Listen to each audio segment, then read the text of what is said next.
this over. There we go. We've got ourselves a clock. All right. We go here. Wait for that to kick in. That's kicked in. Spectacular. All right. I'll readjust my stuff here a bit. Get all this ready. Yep. And all right, there we go. There you go. That's a Sunday right there. Welcome to the Every Other Sunday show. And it was sunny. Now it's not so much, but otherwise it's not hot. It's a touch humid, but not too bad. I'm still going to attempt to do some rattle can priming this afternoon. We'll see how it turns out. I think I also have to mow the lawn at some point too, because tomorrow it's supposed to rain real hard. So that'll be fun. Let's see. We've got Knox Star Fox from Atlanta, Georgia, saying, my first time catching the live stream, finally had low enough humidity to rattle can prime yesterday. Well, I was just talking about that. Prime the Signar and Crick starter set and some Sisters of Battle. Well, nice. We've got Beloit, Wisconsin. We've got hot and humid San Antonio, Texas. Got Colorado. Congleton in the UK. I've probably mispronounced that. We've got Belgium. We've got another Belgium. You two folks should hang out together. We've got London, UK. Central Texas. Belfast, Ireland. Morning from Dublin. Schaumburg, Illinois, a.k.a. Adepticon land. Culver City, working on Iron Golems for Warcry. Anyone here from Little Rock? Moving there soon. I would tell you to take a look at the Game 4 app. Afternoon from Poland.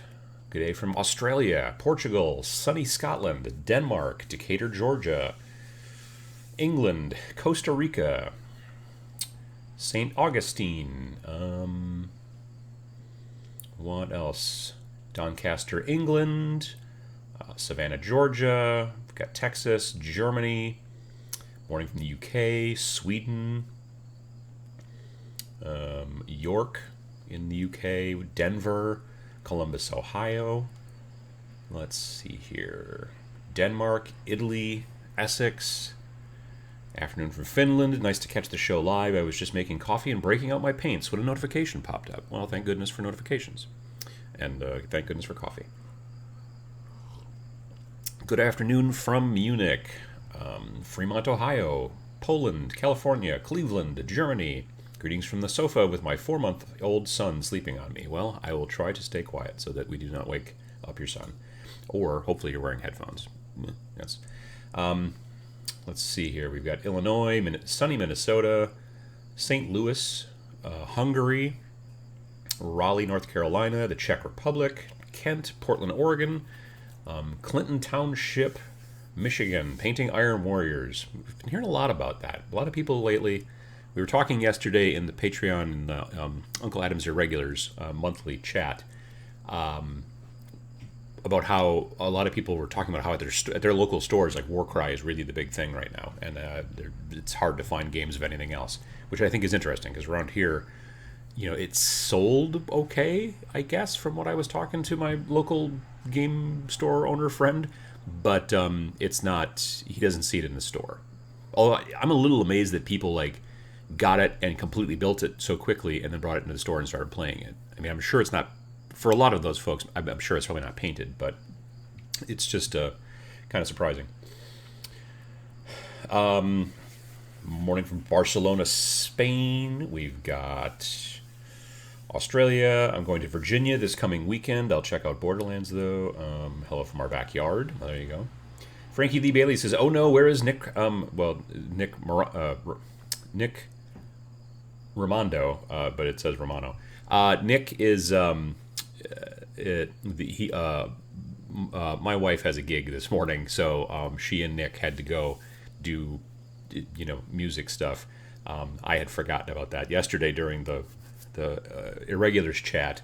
I was wearing a fez, and I was saying that today I was going to put a fez on Nick, but as it turns out, Nick had to go. He had his planet needs him, so he'll be back later. But yeah, that's where he's at. He just left, actually, as did my wife, strangely.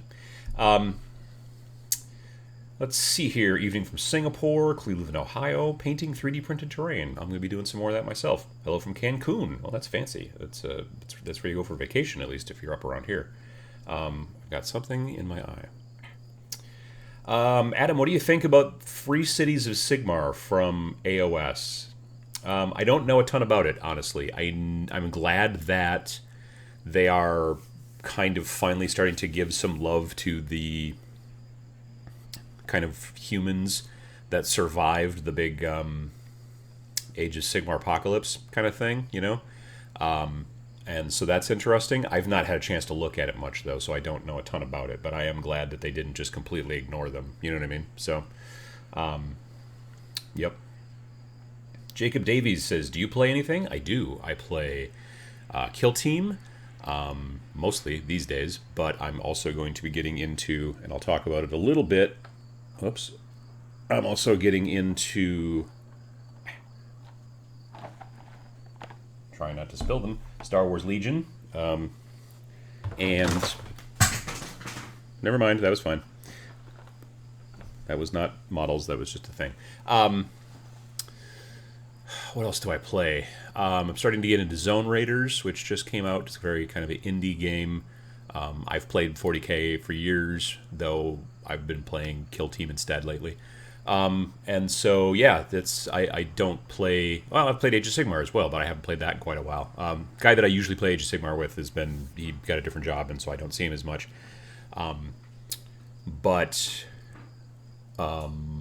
Sam has got 1,000 points of Stormcast almost finished. Hey, leave that alone. Hey, Maggie. Right, anyway, cat shenanigans already this early into the broadcast.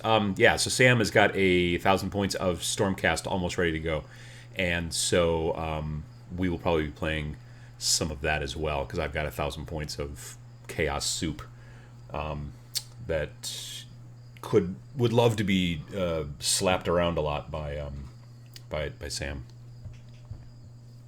Hey, just ignores me. All right. What else have we got here? Good morning from the Pocket Dimension from JP Got Rockets. Good to hear. Oh no, the sound of falling plastic. It was just the enclosure that goes around one of these GoPros. So it was not a model, but Maggie now is poking at it, but I think she's finally given up.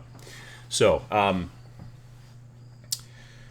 Jake Langford says, I have absolutely loved Star Wars Legion. It's super quick. You spend all your time thinking about what you want to achieve rather than how to do it.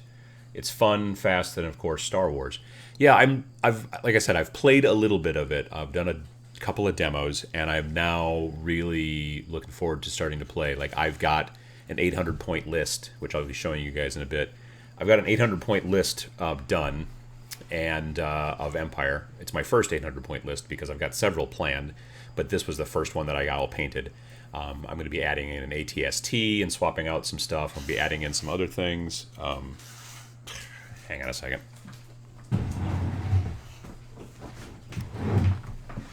Shoot, get it. Stop with that.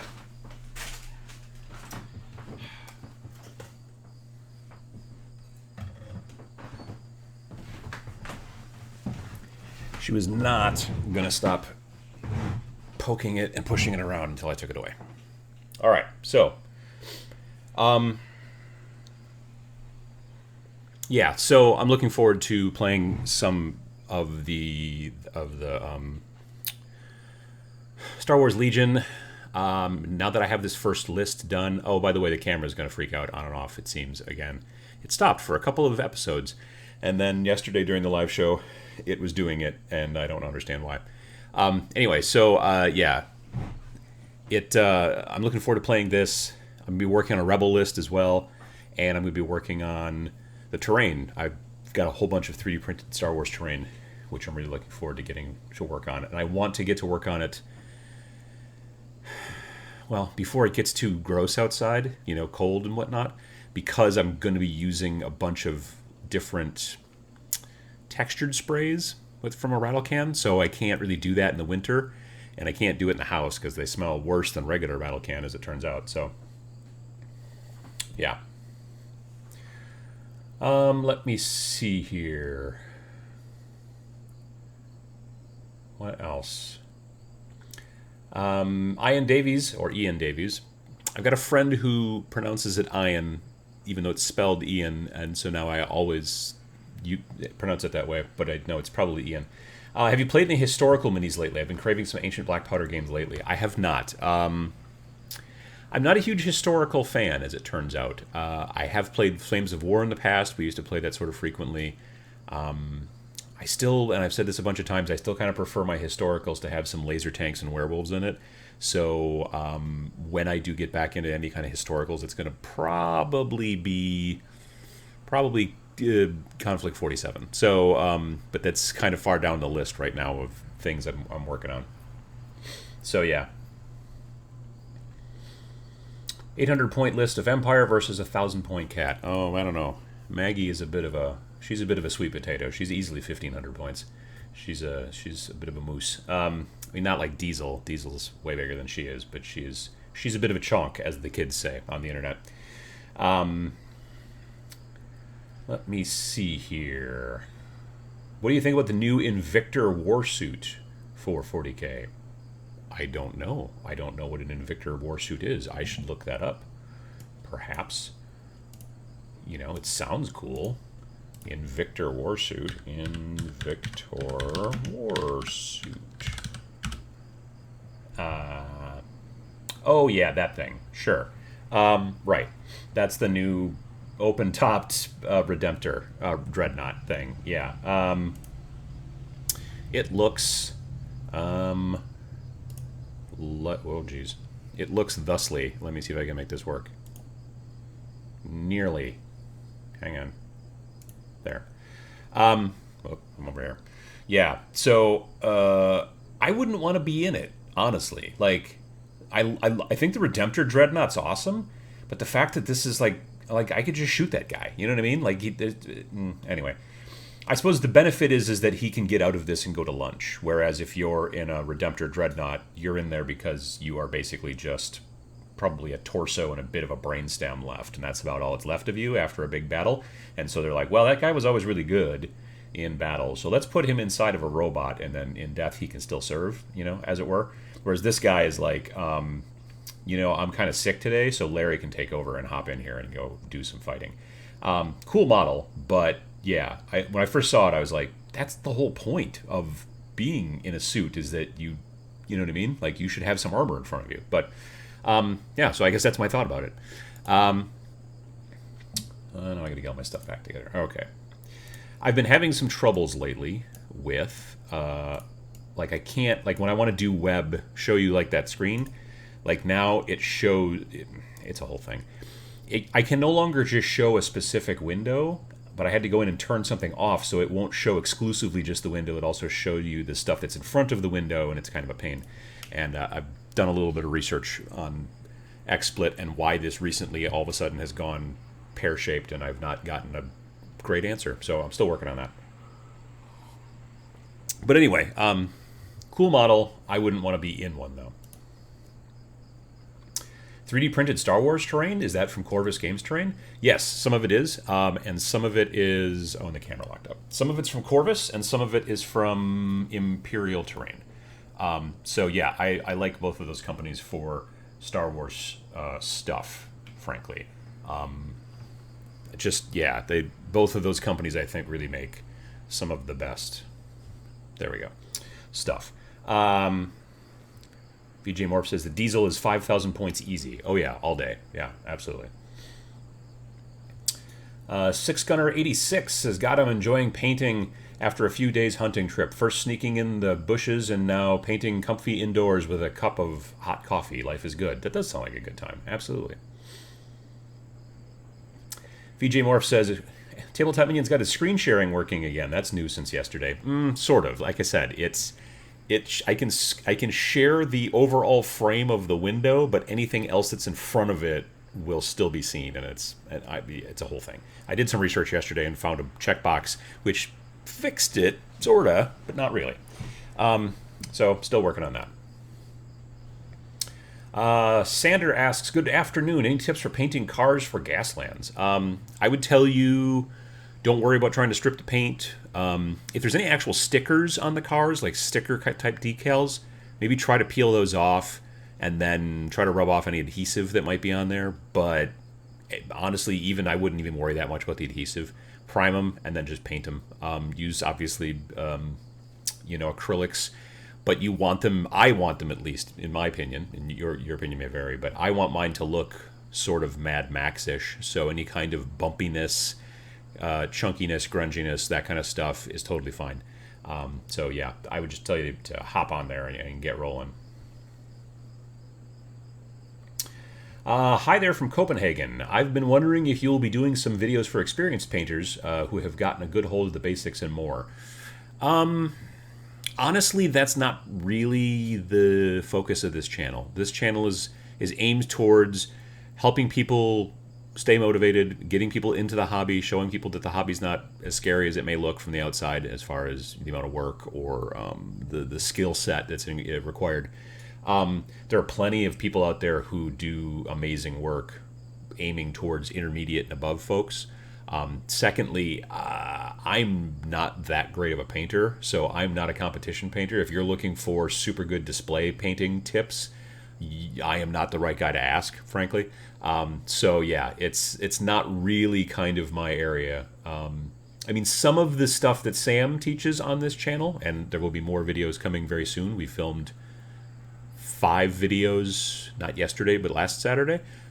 You've seen the 5th video, actually, that we did yesterday. No, not yesterday, 2 days ago, Friday. The video where Sam and I talked about what you're looking for in a brush, that was the last video we filmed that day. But there are 4 other videos that went before that. Basically, Sam just teaching you a thing. So yeah, that's kind of where that's at. But we're... it's kind of yeah, like it's not really kind of the area that I do stuff here too much down the road. All right. Let me see here. The Animaster says technical difficulties. I got to make that graphic. I do. I keep it in here. Attach it into XSplit. This reminds me of the first suggestion of any technical helpline. Did you unplug it and plug it back in? Honestly, every time the camera locks up, that's all I do is I unplug the dongle and plug it back in. And like I said, it was working fine for weeks. And then all of a sudden yesterday, and then today it's being a jerk. And I don't know why. It's like for a while I thought, oh, it's heat. Like it's overheating, it's hot. Because it wasn't doing that in the winter much, was it? Except today it's like temperature outside 68. In here it's 72 or something like that. So that shouldn't be the case. I don't know. Hey, Gigabytes TV. Starting cost for Star Wars Legion. I think you're responding to somebody else. $90 to $300. Your goal is to get 5 to 10 activations for 800 points of units. If you just got unit expansions, each expansion is $12 to $50. That's one of the things I do like about the Star Wars Legion game, is that it is considerably cheaper. Now, the models are not as fancy as, say, GW's models. So, like, where'd he go? This guy. Now, admittedly, this guy was, I picked him up at Gen Con, and he's the convention exclusive this year. But this is a single dude, and you can see this is the sprue that makes him up, and he's like $35. Whereas General Veers here, also a single dude, for Star Wars, he is $12.95. So, a package of 7 Stormtroopers costs $24.95. So it is less expensive. And again, like I said, Stormtroopers are like being some of the first models that they put out, and they're like, they're not great models, they're okay. They're very quick to build because they are literally 2 pieces, most of them. But yeah, they're not the best models. But now, like, and I'll show you some stuff later, like the Death Troopers are great looking. Orson Krennic, who's also in my list. Oh shoot, actually I left Orson down in the basement. Well, anyway, Orson's in my list. He was played by Ben Mendelsohn in Rogue One. He was like the bad guy in Rogue One, who was mostly dressed in white, had the big white cape and all that stuff. He's another one of my HQ units. Like that model is awesome. Like it's like this tall, but it still almost looks like Ben Mendelsohn, like in the face. It's got a really cool pose, and it's not super dynamic. It's just menacing and just cool.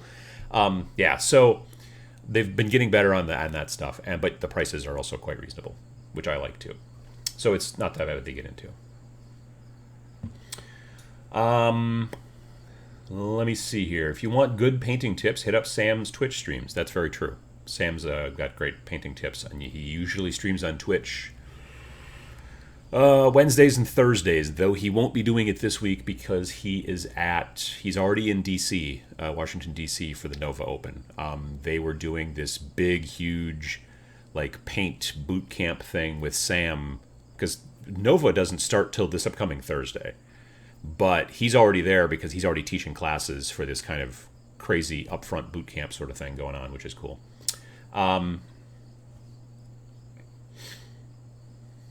John says, my group played our weekly Gaslands match last night. Total mayhem. No one survived to finish the race. That's the best kind of Gaslands, honestly.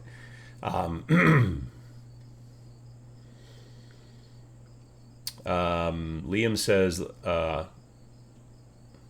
I've been on this channel for 4 years and I've won a crystal brush. Well, there you go. Excellent. Good to hear. So hopefully some of these tips have helped. Although by the time you got to crystal brush area, I suspect the tips aren't helping so much. Maybe the motivation thing is. Everybody can use the motivation, in my opinion. Let me see here. Any thoughts on Monster Apocalypse? I've seen a bunch of first edition inventory dropping in price recently. You know, I tried out Monster Apocalypse back in the day when it was like pre-painted and you got like random pack stuff in the boxes, but it never really stuck with me. I don't know why.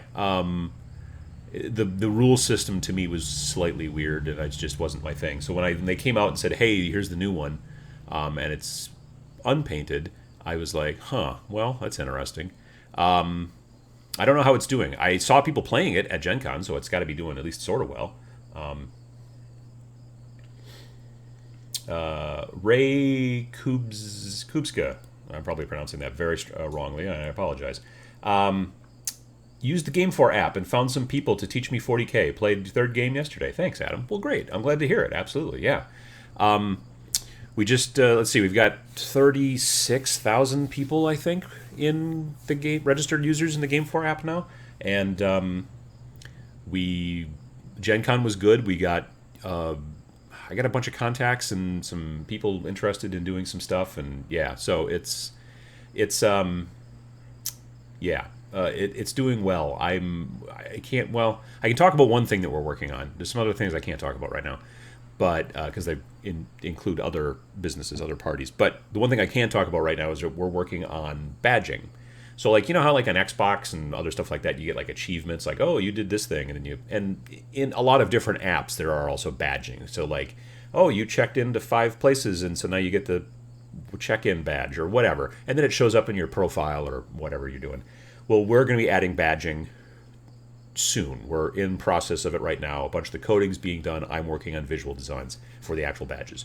When we launch it, a lot of the badges are basically just like, hey, this is cool. You know, it's something that people can check out and see in your profile, like, oh, okay. Like one of the things it'll do is it'll show when you started as a user. So like if you see somebody that signed up, you know, and it says 2017, well, that's probably actually one of us, because almost nobody else was signed up because we didn't really release it until 2018. But, you know, so little things like that, when you look at someone's profile, you'd be like, oh, they've been a member for quite some time or whatever. But the other thing that's going to be very cool about badging is that it is going to allow people to, everyone's going to get a referral code. So let's say I decide I want to sign you up, or, you know, I've told you about Game 4 and you're like, that sounds cool. I'm like, well, use my referral code. Because then if you sign up for Game 4 with my referral code, then we both get a badge for it. You get a recruit badge, or recruit badge, and I get a badge for signing somebody up for that particular month. And then we both get entered into a contest, a drawing. And what happens is we are going to do a drawing every month, and then a pair of people, the signer and the signee, I guess, people who get signed up, will both potentially win. The winners will both get a $100 gift card. At least I think it's $100. I think that's where we're at right now. So they get a $100 gift card to their local shop. So we're not like saying, oh, hey, you win this game that you don't want, or hey, we have to ship Gloomhaven to friggin' France or whatever, because it's, you know, heavy. It's a very big box. So instead, what we'll do is we'll just find out who's your local game store, and then we'll get you a gift card so that you can go pick it up from your local game store. And then you buy things from your local game store, makes your game store happy, you get free games or whatever. So yeah, that's coming probably in September, potentially October, depending on making it work. But yeah, that's coming quite soon. That's the next big thing that I can talk about with Game 4. Okay, but anyway, if you're wondering what Game 4 is, what I'm talking about, if you haven't heard of it before, it's an app for connecting tabletop gamers so you can find events and clubs and other gamers and stores. We've got a store list in there. You pull out the app, it will show you the closest store to where you are. There are 6,500 stores worldwide.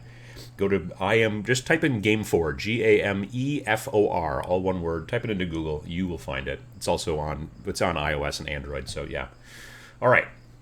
I'm done talking about that for now, but I appreciate the chat.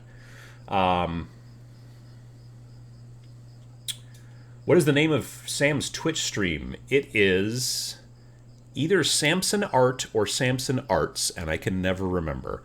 I think if you just type Sam Lens, and Lens is with a Z on the end, if you just type in Sam Lens Twitch into Google, I'm pretty sure you'll find it. Paul Palms here says that it's Samson Arts, which I'm pretty sure is true.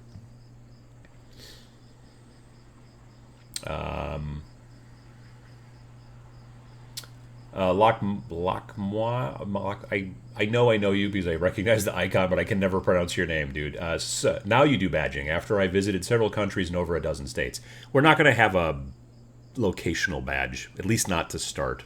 We don't see that's not going to happen.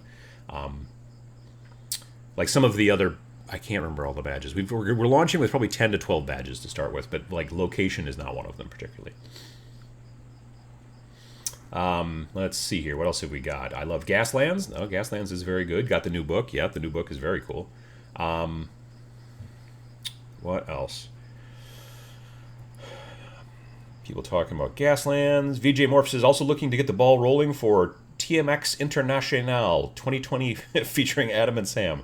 So you want to have TMX over in the Outback there. Well, not the Outback per se, but over down under, as it's been called. Yeah, that'll be a tough one. That's a very long flight, and you know this, of course. Let's see here. What else are we talking about?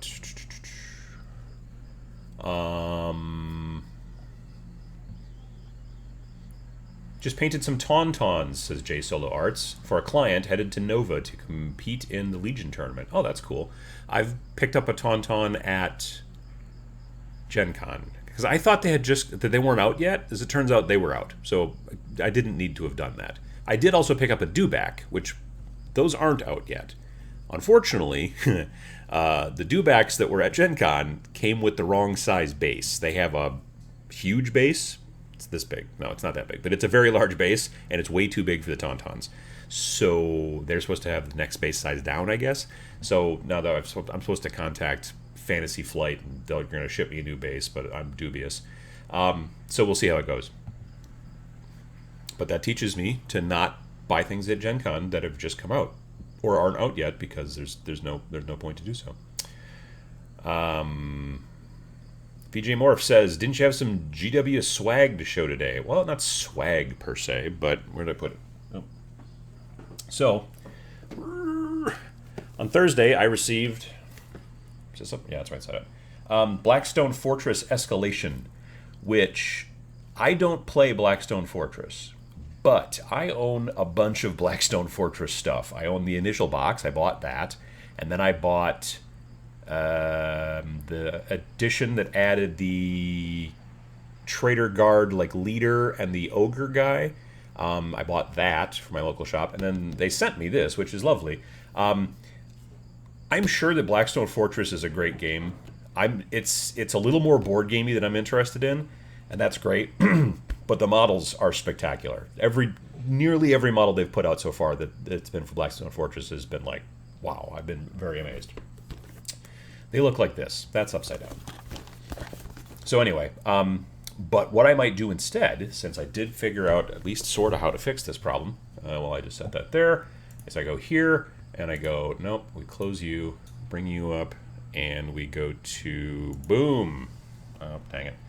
All right, so, yeah, the whole reason, I was going to buy this if they didn't send it to me, absolutely, because of the new models that are in there. A bunch of dumb junk, don't care about. I want to see better pictures of the models. Okay, so there's not better pictures of the models on this page that I picked. Neat. Well, here's some. So it comes with like 7 cultists, which you can mix with other GW Chaos cultists, in my opinion, and they would look super cool and make your cultists like the cultists that I use in my Chaos list for Kill Team. I would definitely see adding some of these dudes. You got this guy with the big flamethrower thing, who's evidently their boss. That's pretty cool. The main models that I really want, and you can barely see them here, is there's a Crusader back here, a Inquisitorial Crusader, which I've got a bunch of the old metal models, but this guy is very cool. They've got this cool gun servitor guy over here. The Adeptus Mechanicus guy is kind of normal. He's a little basic. I mean, he's like basically looks like any other Adeptus Mechanicus guy, in my opinion. So he's not a big deal.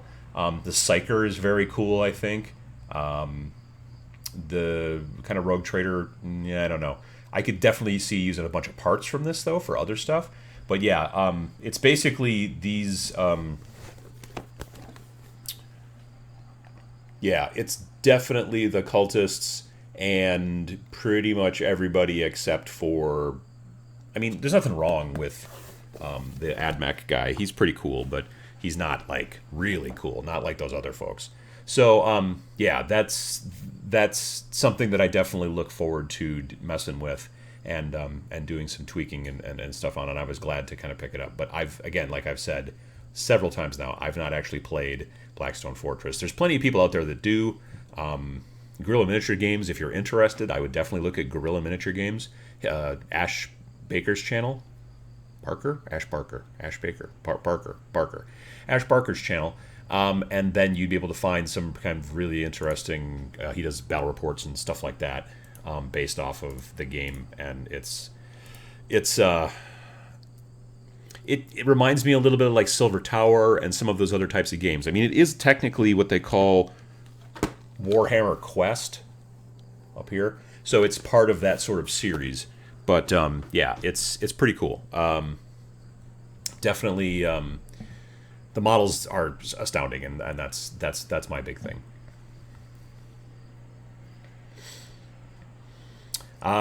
Cogency, probably Cogency. Is Escalation an expansion or a game in itself? I just got Blackstone Fortress. It is an expansion, so yeah. Adron says great hero minis in that box. Yeah. Six Gunner 86 says, Adam, what is your favorite Kill Team faction? My favorite, 40k / Kill Team. Well, that's a good question, honestly. I mean, like, I really like Death Guard because the models are amazing, and they're really fun to paint. I've still always been a big, regular, kind of just standard Chaos fan, like, mainly Black Legion. That's always kind of been my main 40k army. I don't know. I guess I'm a little basic that way too. I like the new Primaris models a lot. I've got a 2,000 point army built, but not painted yet. Although I do enjoy, I don't like building them, but I enjoy the concept of Adeptus Mechanicus, but building them is a pain in the rear. So yeah, I'm not very fancy when it comes to that stuff. I kind of like the standard stuff that a lot of other people seem to like.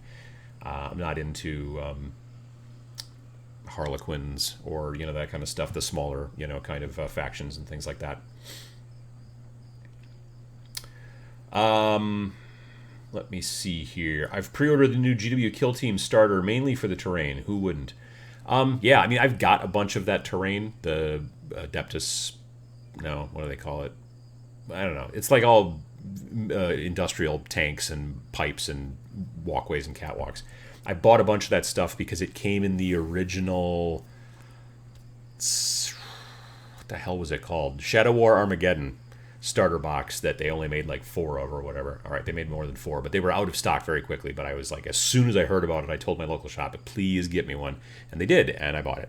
And there was tons of that great stuff in there. So yeah, that is really good stuff. I gotta be honest, I do wish that they would have put out a new, not for me, but for other folks who were asking about it for a long time. I do wish they would have put out a Kill Team starter that was basically the same as the old one, only with maybe 2 different armies instead of the AdMech and the Gene Stealer cults. put in the armies they put in this new box, but use the old terrain, people would have been ecstatic. But instead, they're doing it with terrain that's already been out for a while. I don't know. I'm sure it's a business thing. Combat Arena. Fun beer and pretzel game with minis in a box. Combat Arena. I don't know if I'm familiar with. Is that one of those that comes from... that you can only get at Barnes & Noble? Because I think some of those models that are in this expansion are also in that box. That may be what you're talking about. Does Sam teach painting classes? Yeah. Oh, yeah, he does. Oh, yeah. Sam teaches... So he's at, like I said, he's at Nova right now, and he'll be teaching painting classes the entire time he's there. But he also teaches classes at Adepticon. He teaches classes at... I think he's planning on teaching classes at Gen Con next year. He teaches classes at a bunch of places. Plus, he also teaches classes around the country, technically around the world. Like, he's been to the UK a couple of times teaching classes over there. And it is a situation where game stores, shops, are like, hey, we've got this space and blah, blah, blah, and we'll come in, and he'll sometimes just do a 1 day, sometimes it's a 2 day thing. He was recently in Pittsburgh or Philadelphia, somewhere in Pennsylvania that starts with a P, and he was at a shop there doing a big class and everything like that. So yeah, he does that. You can find his classes currently through, if you do a search for CK Studios, letter C, letter K Studios, you'll be able to find his classes in there. You'll be able to find Vince Venturella's classes in there. They both currently go through CK Studios. So yeah, that's definitely a good place to go check that out. But then also follow him on Twitch. I mean, honestly, if you watch him on Twitch, you can see, you get a lot of, learning from that as well. And a bunch of wacky chat. So that's fun too. Trey says, I forget who suggested it, but using a toothbrush along with Simple Green works great for stripping. Old toothbrush, don't ever throw out an old toothbrush. They always tell you want to get a new toothbrush every 3 months, which is probably true, but don't throw out the old one. Keep it for hobby, keep it for lots of things. Toothbrushes are good for cleaning out all kinds of junk. Like if you're like cleaning like I don't know, like old plates, like silver like plates, and you got that little filigree and stuff, and you want to get in there with the polish and all that jazz, it's really easy to get in there with toothbrush. But for models, it is the way you get the extra crap off of the models when you've been stripping them either in Simple Green or Super Clean, or lately my favorite, which has been LA's Totally Awesome. You go to the dollar store, you get yourself a $1 bottle, 32 ounces of LA's Totally Awesome. It is bright yellow, and it works a treat, as they say overseas. David Cooper asks, hey, Adam, have you managed to get stuck into Warcry yet? Got the starter set myself, and the terrain looks amazing. The terrain is amazing.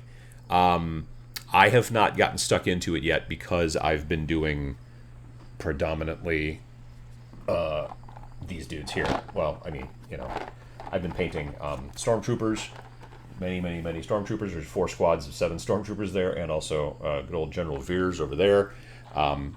And I've also been painting this tray. These trays are nothing fancy. They're just the lids to like storage containers that I bought from Costco, but they have these ridges in them that makes them like fit squads in there very nicely. And you got these guys here are technically you could call them snow troopers, but since I'm doing everything desert themed, they're hazardous environment troopers. Thank you very much, which is why I've painted them tan instead of white. And in the middle, you got scout troopers, and over here, the darker dudes are death troopers. So, squad of death troopers, squad of scout troopers, squad of snow troopers, 4 squads of stormtroopers, General Veers, and Krennic, Director Krennic, and I think that's it. I think that's it. That's basically like 797 points. To be fair, I could do this and that and then do this again. So this is this cool website called Tabletop Admiral. And so just do a Google search for it. It's tabletop-admiral.com, but if you type in www.tabletop-admiral.com, it doesn't work. Like the www it's confusing to them and they don't do it. I don't understand why. So anyway, so what you do there is you can build lists for Imperial Assault, if you're into that, Rune Wars, if you're into that, which is, there's only like 3 people that seem to be into that anymore, unfortunately, and also Star Wars Legion. and you can go through, and they've got, you can pick currently for. Well, actually, I think you can pick now for the Clone Wars stuff too. They've got a good portion of that stuff in there too. But you've got your people over here on this side. You've got Darth Vader, Emperor Palpatine, Imperial Officer. Those are your possible HQ type units. Well, there's other ones too. You've got General Veers, and when you click on them over here and send them over to here, like the side over here, this is your. Oh, my camera locked up again. This is your. What do you call it? The like that's what you're actually building. And so when you click on somebody and move them over from the HQ side, then they are no longer available over there. But like your stormtroopers, you could keep adding more and that kind of stuff. Anyway, so I've got General Veers with commanding presence and esteemed leader. I've got Director Orson Krennic with commanding presence and esteemed leader. Nope, that's not right. He's supposed to have strict orders. Oh, sorry, nope. Strict orders and esteemed leader. The UX of this, the user experience of this is a little squirrely. It takes a bit of getting used to, but it is one of the best online ones for building Star Wars Legion, in my opinion. And then I've got 4 units of stormtroopers, which are basically just 4 stormtroopers plus the DLT-19, which is the stormtrooper with the big gun. He looks like this. I don't have my other camera set up, so yeah, he's just got a big kind of machine gun looking thing. The other heavy unit you could take is a guy with a missile launcher who's kind of kneeling down, and nobody takes him because he's not good, so he stays home and is sad. And then I've also got grappling hooks because I had extra points, so my stormtroopers can clamber around willy-nilly. So I got 4 units of stormtroopers, and then I have a unit of snow troopers, aka hazardous environment troopers, as I like to call them. And one of those guys has got a flamethrower. That's awesome. And then there's also the medical droid. Oh yeah, the medical droid. I left him in the basement too. The medical droid is just kind of like a tall, skinny guy that's just got all kinds of arms around him. You probably remember him from the movies. They've also got impact grenades because I had 5 points. And then I have a scout trooper strike team, which is basically one guy and a sniper. So it's just a unit of 2. And then they've got targeting scopes. And then I have my Imperial Death Troopers, which is 4 regular Death Troopers, the DLT-D Trooper, which is basically a fancier machine gun guy, and then they have Endurance. And then lastly is I have just 4 regular Scout Troopers to kind of fill out my list. So I've got, how many activations do I have here? 1, 2, 3, 4, 5, 6, 7, 8, 9, 10. 10's not bad. So yeah, I've never really played, I haven't played with this list. I've done some demos and stuff like that, and played at my local shop a little bit with like the starter kit, the starter box and stuff like that. So I'm looking forward to messing with it. But I think so far that this list is not too bad. It's got a decent amount of activations. If you go with a whole bunch of like heavy point, like you got 800 points. Well, Darth Vader by himself, just showing up in his underwear, is 200 points. So that's a quarter of your army. And if you want him to do cool stuff, like be able to throw his lightsaber and force choke people and crap like that, you're just adding more and more points on. And so he's taking up more and more of your 800-point army, and then if your opponent just focuses fire on him and just guns him down with everything like in a turn, all of his, it's not good. So you want to have... There's a thing that I've been taught over the years in wargaming, which is a bit of a bummer, I'm sure, to the designers, but it's called boys over toys. And what that means is that it is better to have more boots on the ground than it is to have more fancy boots on the ground. So, like, if you're saying, well, I could take these really cool add-ons, or I could just take more bodies, almost always in every game, it's better to take more bodies. The people who designed this game, the Star Wars Legion, like every single one of these, like Stormtroopers have so many different add-ons that are possible. And basically, if you take them, people who play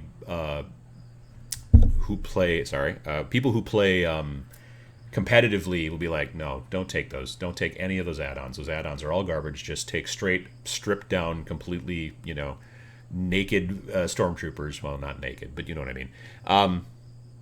So yeah, I would think as a designer, when you've taken all the time to put in all this other stuff, and the competitive people ignore it because they're like, nope, we only just get more people. That's the only way to win this game.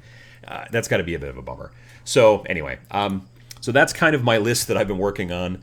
And I've got several lists built. I'm gonna be adding in an ATST later. I've got the model, I just haven't built it yet. But it's fun. And I'm gonna be doing, what else? Well, then I'll be building Rebels probably after I get back from Nova. I may take a break and work on terrain, but we'll see. It depends on weather again. So let's see here. What else have we? What have I been missing? A friend of mine had a bad experience with Simple Green recently. It's a good idea to use the stuff in a watertight container and not put it on a wood desk. Oh no, I can totally see that. Yeah. Corvus Games Terrain. Hey, Corvus. 99% isopropyl alcohol is amazing for stripping minis, even takes off primer. A few minutes in ISO and then a scrub does the trick. I was at the grocery store recently and I found 91, but I couldn't find 99. I think I have to go on Amazon to find 99. Percent, I mean. Do you have a Star Wars Legion gaming group in Oshkosh, or do you teach other gamers to play it?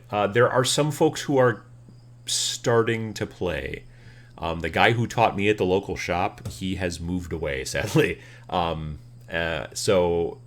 there are some other folks that are kind of getting into it, so I'm going to it'll probably be up to me a little bit, at least in town, to start to kind of maybe lead the charge a little bit and go, hey, let's get together and play, and then maybe that'll help.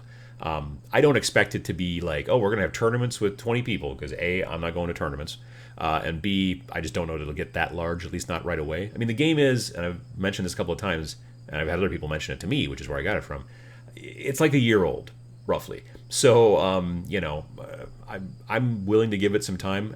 The fact that they're adding on an entire whole new starter box with new forces and a whole different is very cool, I think. I think that Clone Wars set, which is going to have your clone troopers and your droids, that will probably help to bring in maybe some younger folks who, like, they don't really like the older Star Wars movies. Like, when they were growing up, it was all Jar Jar all the time, which was not necessarily my jam. Although the third movie, if you take out all the love scene crap, is actually not bad. Anyway, so yeah, but I don't see myself buying any of the Clone Trooper stuff, at least not right away. I want to stick with these guys for now, because this is kind of my Star Wars. Like, I went and saw the original Star Wars in the theater. I was 7, I think, but I went and saw the original, Episode 4, New Hope, in the theater. So that's always kind of been my area.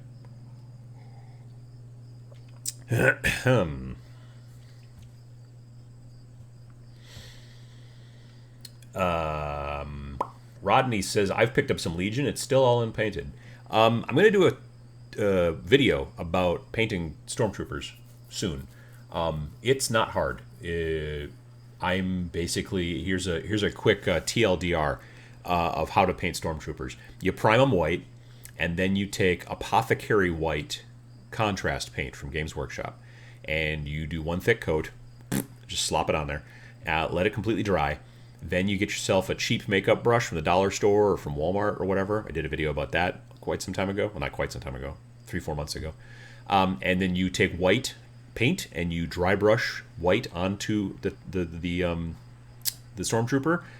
It will definitely focus on the top of the head, focus on the tops of the shoulders, any big flat areas, thighs, stuff like that. Just go to town with your white, but you don't want it to get into the crevices between the armor, and that kind of stuff. Or the weird little extra, there's a lot of like places that light gray Apothecary White gets into that really kind of help it stand out. Once you get all that done, then you take Black Templar, which is another contrast color. It's basically they're black, and you paint all the black bits. So you paint like the parts where you, like at the elbows, where you can see the body glove that they wear underneath. Usually down by the butt, sometimes if they're kneeling, by the knees. Then you paint the eyes. They got this weird headband that goes across the top of their head. You paint their guns, and then you paint the bases, and you call it a day. It is literally that fast. I've cranked through these 4 squads. That's 28 guys since beginning of July, and I was gone at Gen Con for a week, and I've not been painting like every night because I can't, because I've got to make videos and do other stuff in my life. So yeah, it's they do go very quickly, in my opinion. But like I said, I will make a full-blown video about it. So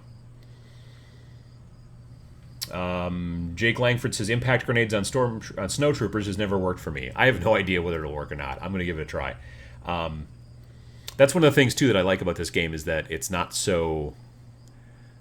There are certain things that you might do in, let's say, like a 40K style game where you're like, oh, I'm going to give this guy a flamethrower, and then you find out later that flamethrowers stink. Or I'm going to like, oh, I'm going to give this guy a melt-a-bomb, and you glue it on there, and then you find out, oh, melt-a-bombs are not really cost-effective, or whatever the problem might be. And so then you're like, well, now I've got it modeled on there, you know. But these guys, like, they kind of just go together the one way, and there's no add-ons that you see on the models. The add-ons are all with the cards. So it's kind of like X-Wing, and then you're just like, oh, I'm going to try this, or I'm going to try that. And so you can kind of tweak things pretty easily, which I enjoy. So Keith Miller says, I'm surprised to hear that you don't like the rocket launcher Stormtrooper. I was able to kill Luke with him last game I played. Beginner's luck, perhaps. Every list that I look at and people that I talk to, they're always just like, no, not the most. Everything I've ever seen has always just been take the DLT over the Stormtrooper, or the rocket launcher guy. But, I mean, you know, yeah, maybe I will find that, like, I've read people who are like, when I buy a box of Stormtroopers, I don't even build the rocket launcher guy, which I think is disrespectful to Mr. Rocket Launcher Guy, frankly. But yeah, so but I still build and paint him, even though I may not ever use him in a thing. But I may change my mind. Also, something may change in the meta where all of a sudden, oh, you know, having a couple of rocket launchers is not a bad thing. So that's why I still, you know, build him and paint him. So it doesn't take that much extra time, especially when you're doing it in an assembly line. You're just cranking through people, and having one extra in there is no big deal.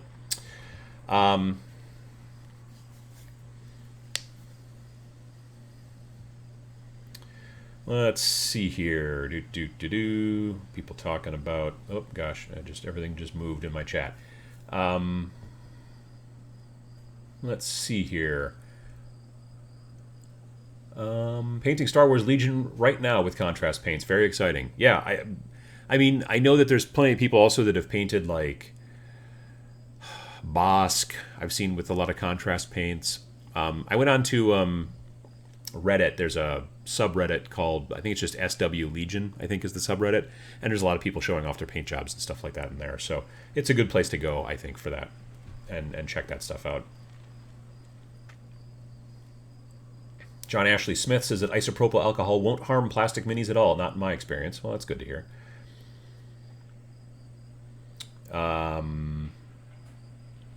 Let me see here. Jake says that you want snowtroopers to nail their infantry. Stormtroopers with impact makes a lot more sense. Yeah, I may give that a try at some point too. Rodney says, I've gone more into Rebels than Empire and Legion. I'm going to do both, just because. But I started with these guys because I figured they'd be fastest to paint. I just, you know. That being said, I'm going to probably also do pretty simple paint jobs as well on my Rebels. With this game, for me, it's all about getting stuff out on the table as quickly as possible. So I don't know that I'm going to use contrast paints on my Rebels, because I think I might just prime them in like a tan and then go to town. Like, that's what I did for my snowtroopers and my scout troopers. I did not use contrast paint. Well, that's not completely true. I used contrast paints for their guns. I used and also, like, the scout troopers have got, again, that body glove that you can see underneath their armor. And I didn't use black, but I used called Wildwood, which is a very, very, very, very dark brown contrast paint. And I used that for their body glove because the rest of them was in tan. Because, again, I'm making them for the desert and not, you know, canon per se. But, yeah, I just basically primed them with a tan color with my airbrush. And then dry brush them, and they, again, super fast, really quick. Very soon I will have some photographs of those guys as well. If you follow me on Instagram, which is just at Tabletop Minions, you will see yesterday, and also if you follow me on Twitter, I guess, and if you follow me probably on Facebook, you'll find that I posted some pictures of my stormtroopers a little bit yesterday, and I'll be adding some of the scout troopers and the snow troopers and the death troopers as well soon, but they all need to be varnished still. I'm not completely done with them. Let me see. Paul Noxie, hey, all back home from birthday lunch and made the second hour. My main hobby gift was the Shadow Spear box from me to me. Nice. Shadow Spear box has got some really great models in it. P. Bertolini. I'm finishing up some Poxwalkers from the Dark Imperium box this morning. Can't wait to get into the actual Plague Marines. Yeah, Plague Marines, the Death Guard Plague Marines are pretty sweet. They're great models. They were probably, of all the kill teams that I've painted, they were probably my favorite to paint so far. Out of the 6 or whatever different kill teams that I've done so far, they were probably my favorite.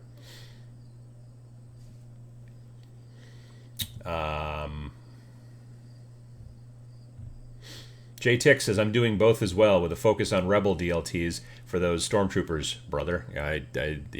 I'm looking forward to painting the Rebels as well. JP Got Rocket says, I would bet that rocket launchers would be better against vehicles, so when there are more vehicles in the game, those guys with the noob tubes will be more useful. Yeah, sort of, except that the DLT guns have impact as well, so they can help against armor and stuff. So yeah, there's also, again, that boys before toys thing. Many of the vehicles in the game are looked down upon in the meta, let's just say.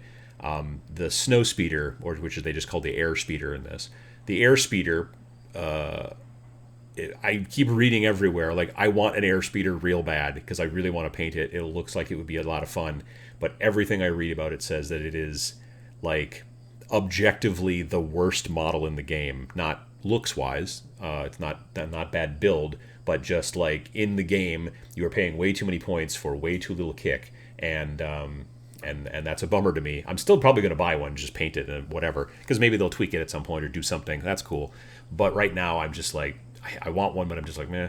Whereas the ATST, also a spectacular looking model, people are like, yeah, that's actually not half bad. It's not an auto take like a lot of models are in certain games. You know, some things that you go, well, if you're going to try to play anything even vaguely competitively, you have to take these guys. And again, like I've said, I'm not a competitive player, but I also don't want to build a list that is completely incapable of losing or of winning. So, I'm looking at stuff, and like nearly every list that I see out there, I mentioned how I've got that like little sniper team. It's a scout and a sniper. Nearly every competitive list I see has 3 units of those. I don't want to do that. You know what I mean? Because basically, number one, to do that, you would have to buy 3 $25 boxes to get 6 models, which is dumb. Because you're paying $75 then to get 6 models in that situation. Plus, you have all these extra models you probably won't ever use because you're only wanting the sniper team guys. I will use, if I decide to go with another box of scouts, I'll probably use the sniper teams, maybe have 2 sniper teams at some point. But if going with 3, like almost every like winning list at tournaments is always like 3 sniper teams, whether it's rebels or the Empire. And so I'm just like, I'm not going to do that. But I did just pick up a land speeder. Like they have like the like kind of like Luke's land speeder in the first in episode 4. But there's like 2 or 3 rebel people on it. Like one's got like a gun, and it's just it looks kind of gangster because there's like people with guns hanging off of it. So I'm like, that's kind of cool. Again, I hear it's not great, but it's not as bad as the air speeder, the snow speeder flying thing. So we'll see how it goes. James asked, are you breaking up your squads with other colors? For my rebellions, I did 5 camo seams and stormtroopers painted shoulder pads.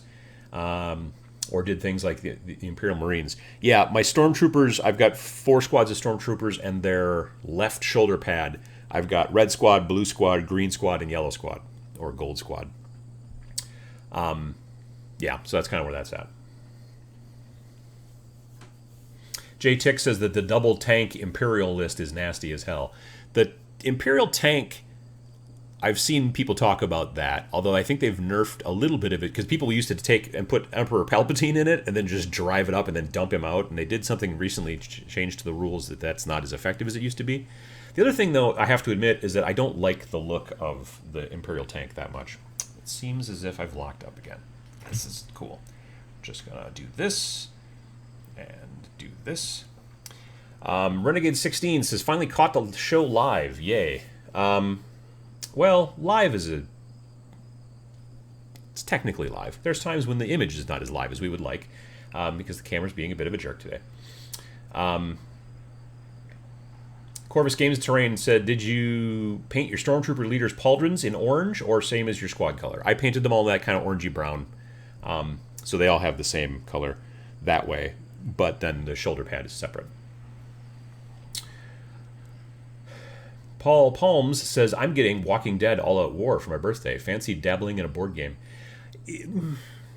It's not really a board game. It is definitely kind of more skirmishy. It has some board gamey kind of bits to it. But it's not like played on a grid or anything like that, or a hex map. I mean, it's definitely like open kind of like concept. But it has a lot of little tokens and bits and things like that can make it a touch more board gamey. It's a fun game. Walking Dead All Out War has been run at the last 2 TMX. Yeah, I think the last 2 TMXs we've had somebody running it. 2 years ago it was the folks from Chicago Skirmish Wargaming Club, and then this year it was whatever the heck those folks are called that demo directly for them. They're not henchmen, not pathfinders. I don't remember what they're. Well, maybe they're pathfinders, but they're. It's a person. He was a guy who is a demo team directly for Mantic, but from around here, not from the UK. And and so he ran it. So yeah, no, it's a cool game, and zombies. People like zombies. Let me see. Absolutely hated the heat system from BattleTech, says John Ashley Smith, and the piloting skill crap. Fine for roleplay, sucks for tactical gaming. I mean, there are people that like. I did a video recently about simulation, in board game or in tabletop games, and why it's maybe sometimes better in computer games. That's one of those things that I think that can be problematic. I know that the First Strike, Alpha Strike, whatever the hell it's, I think it's Alpha Strike, rule set for BattleTech kind of takes heat and stuff like that out. So it's stripping out some of that extra crunchiness to make the game go quicker. And I think that's a good idea.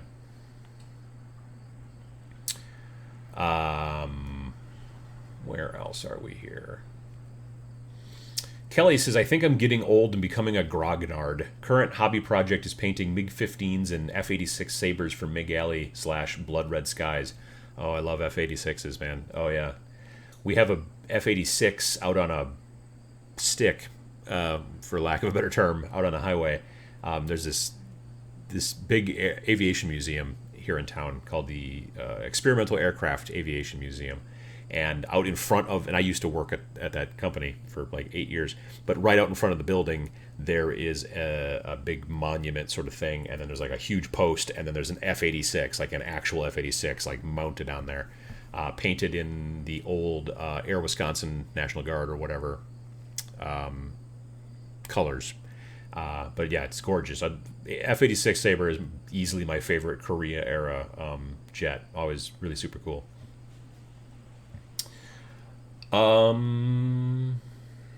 Nathan says, what is the name of the app to find people to play with? It's called Game4. Full disclosure, I helped design it. It's kind of where I work for my day job. Game4, Gamefor, all one word. You can look it up on Google, and I can put the website in, I think.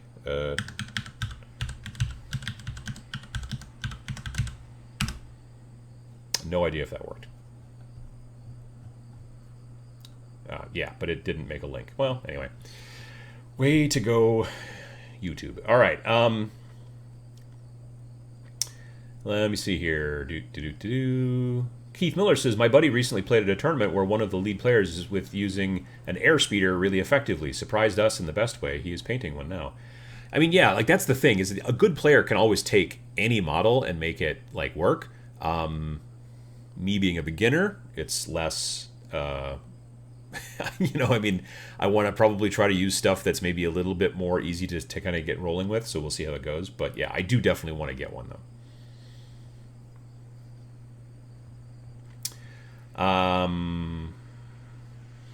Euripides says, finished all Legion Empire minis. Vader voice, impressive, most impressive. I mean, they're not super high-end painted, but they're easily tabletop, if not a bit above.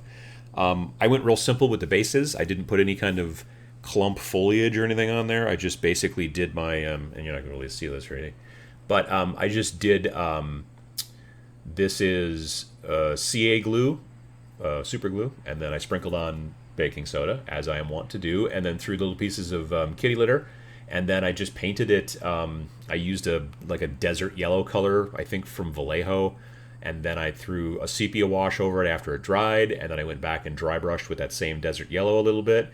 And I also made sure to try to get it, you can't see it really here, but I did try to get it onto like their feet and their legs, like they've been walking through the desert and there's sand stuck to them. I think that's important.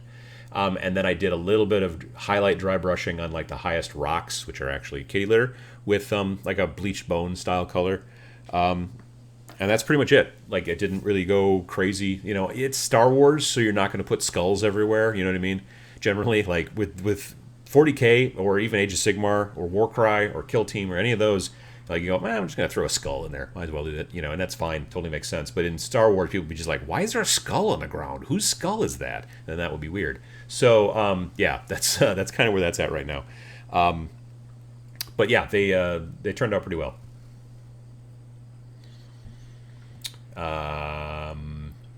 What else have we got here?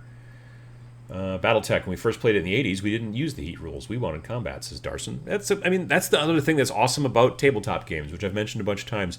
When you're playing, let's say, you're playing video games, in some situations in video games, let's say you're playing a first-person shooter-style game, and you and everybody else in the server decides, we're going to do knives only. Okay, cool. But someone's going to show up potentially and be like, I didn't realize we were doing knives only. That's why I've been shooting you all with this rocket launcher. And that's just kind of a problem. When you're playing, but there's no way, in most servers and things like that, sometimes you can actually go into the server and say you can, depending on the game, say you can only use these weapons or you can only have these parameters or whatever the deal is. And that's cool, but it's kind of rare. When you're playing with people right across the table from you, you can be like, let's just try doing it this way. Or let's decide we're not going to, like, when I'm playing Kill Team, I can't tell you, it's very rare these days that we bother with the scout rules. We just, I don't know, the guys that I play with were just like, it just seems like a pain in the butt that rarely ever comes to anything good, and it just seems to waste a little bit of time. So we just skip over the scout rules, generally. It's just what we prefer, but it's cool that we can do that because we just, just decide to do that. So there you go. F-86 looks like a DACA jet. Technically, I'm pretty sure the DACA jet looks like an F-86, just FYI.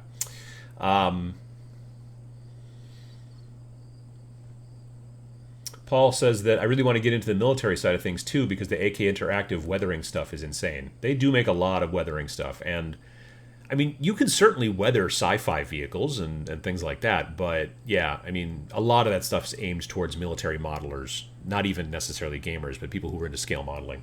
And if you really want to make your military scale or your military vehicles in your game look really amazing, you can go nuts, really, if you want to, and really make them look like display pieces, but you are having to then remember that you are probably lugging it to the shop or to your buddy's house or whatever, and some of that pigment may get knocked off at some point. It's hard sometimes, I find, to use pigments on non-display pieces, I don't really do display pieces, which is why I rarely use pigments. I will use pigments in spots sometimes where I'm like, it's very unlikely that I'll ever grab the model from that point.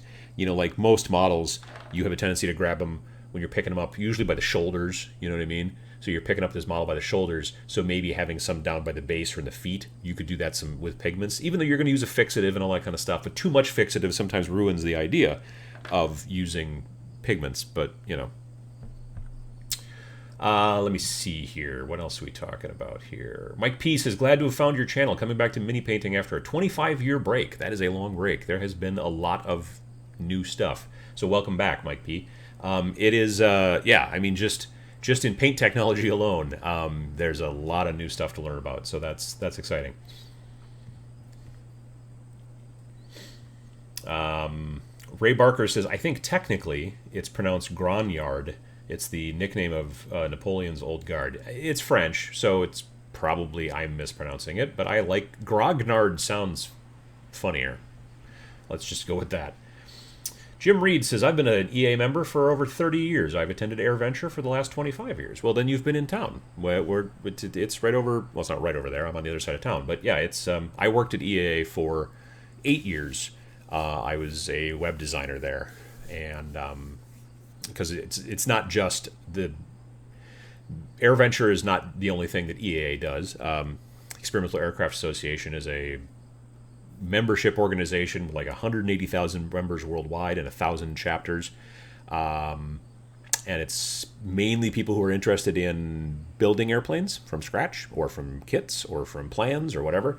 But it's also people who are interested in aviation in general and all kinds of stuff like that.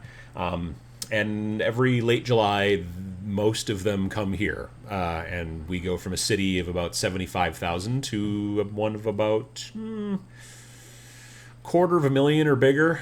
They say that 500 to 600,000 people come through the convention over the course of a week out there.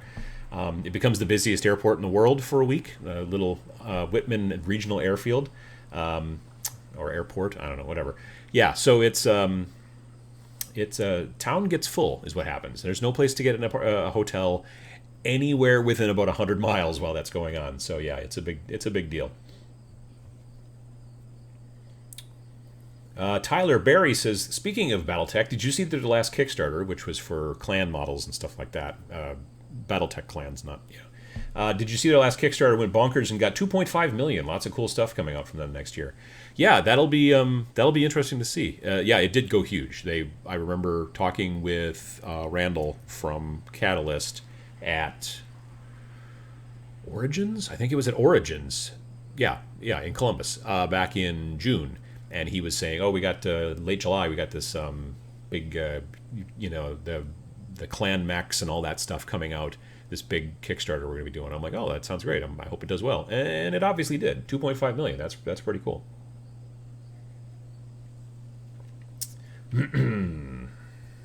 What lens? Excuse me.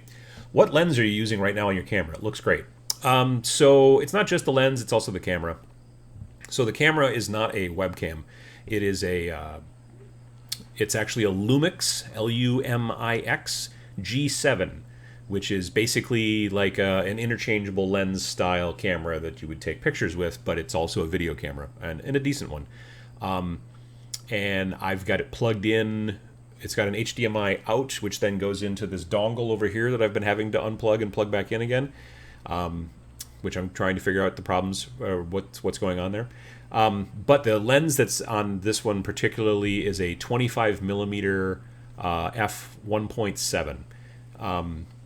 The long story short, the type of sensor that's inside this camera, it's what's known as a micro four thirds, which is the size it is. Any lens you put on it basically gets, if you want to know what it looks like on a normal full frame camera or back old film cameras, you double the number. So this 25 millimeter is basically like a 50 millimeter, which is like a standard, that was the standard lens you used to put on cameras back in the day, was a 50 millimeter lens. This is technically a 50 millimeter lens, but because the sensor is smaller, it's a 25. But any lens you put on a micro four thirds camera, you just double the number in your head and go, oh, that's a 50 millimeter lens, or like I have a 35 to 100 zoom, which is basically a 70 to 200, that kind of thing. So, but yeah, one of the reasons I like this camera is because it is, well, frankly, it's because I get this blur in the background. I've got it focused on me, and I've got the aperture open enough. Like, it is not particularly bright in here, but it looks decent. Because I've got the aperture opened up so much to let in more light into the sensor and all that kind of stuff. But then in opening up the aperture, it shallows the depth of field, which is why, like, that's out of focus, and you can see it gets more and more and more and more in focus as it gets here, and then stuff goes back that way, it gets out of focus again. It, like, for my personal preference, it makes it look a little bit more cinematic. It's just a thing that I do because I'm a dork. But yeah, definitely. JP Got Rocket says that people go way stupid on weathering. No tanker lets his ride get that bad. True. I mean, like, if maybe, well, what if it's been out in a long battle for a long time? And I think it's because weathering is fun, and it does look cool. But you're right. Like, someone's sergeant would be very angry if you're like, why does your tank look like that? Seriously, like, it's been 3 days since we've been in a fight. Paint that thing, for God's sakes. I could see that, but it does look cool.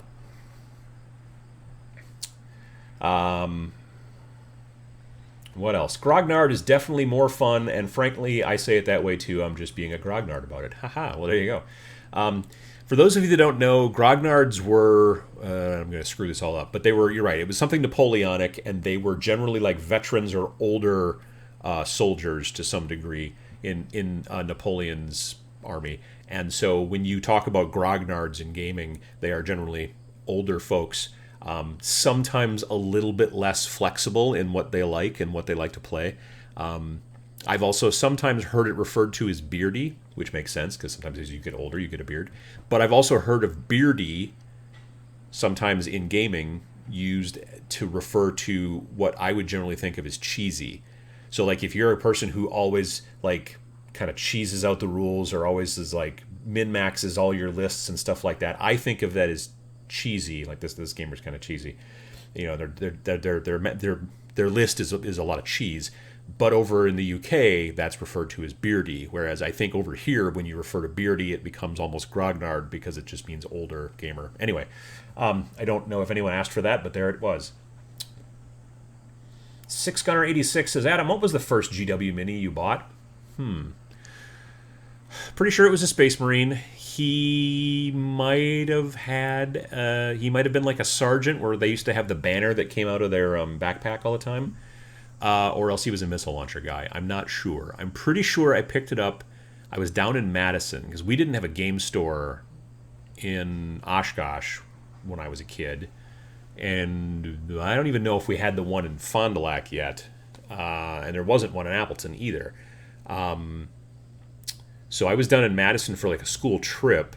And we got to go to State Street in Madison, which is sort of this, like the traffic's closed off and it's like a mall almost, and you walk around and there's lots of cool shops. Their shops used to admittedly be cooler than they are now. Now there's like Gap and Starbucks and stuff like that. But back in the day, it was all weird and strange. Like head shops and like poster places and like a really cool comic book store and stuff like that. And there also used to be a game store down there, right down on State Street called Pegasus Games, which is now still in Madison, but it's outside. It's not downtown anymore. But Pegasus Games, I remember going in there and being super impressed with all the stuff that they had in stock, and I remember buying at least one or two blister packs of Space Marines. These are metal, obviously, back in the day, too. But those are probably the first ones that I bought.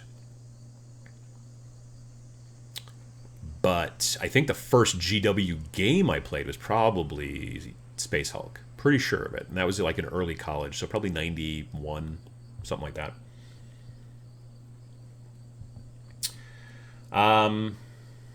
Let me see here.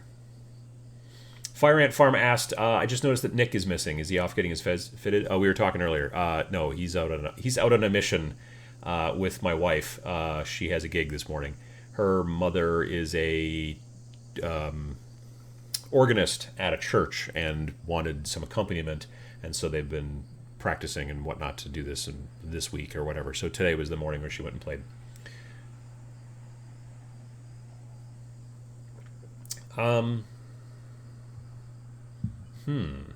Ray Barker says, referring to brush care in the recent videos, J-hooked and badly splayed brushes can be straightened with hot water, but repeatedly doing it will loosen the bristles. Yeah, it makes sense because the glue, I could see that being, yeah. Learned this from the acrylic nails ladies. Interesting. I've been thinking, there's these things you can buy at art supply stores that are for literally just for cleaning brushes. And what it is it's like a metal dish, whatever. And then it has these two struts that go up, and then there's like they're like metal. It's one big wire, and it goes up, and then I think it's like corkscrew, or like a spiral bound notebook, the wire that you, yeah. So basically what it does is it allows you to put the handle in, squeeze it in between the bits of the spiral bound thing, and then the bristles go down into the cup, and then you fill the cup up with whatever you're going to try to clean the stuff with, and then they basically hang there straight down for X amount of time until eventually you pull them out and dry them off, and then hopefully and I picked one of those up from Michael's or Hobby Lobby recently.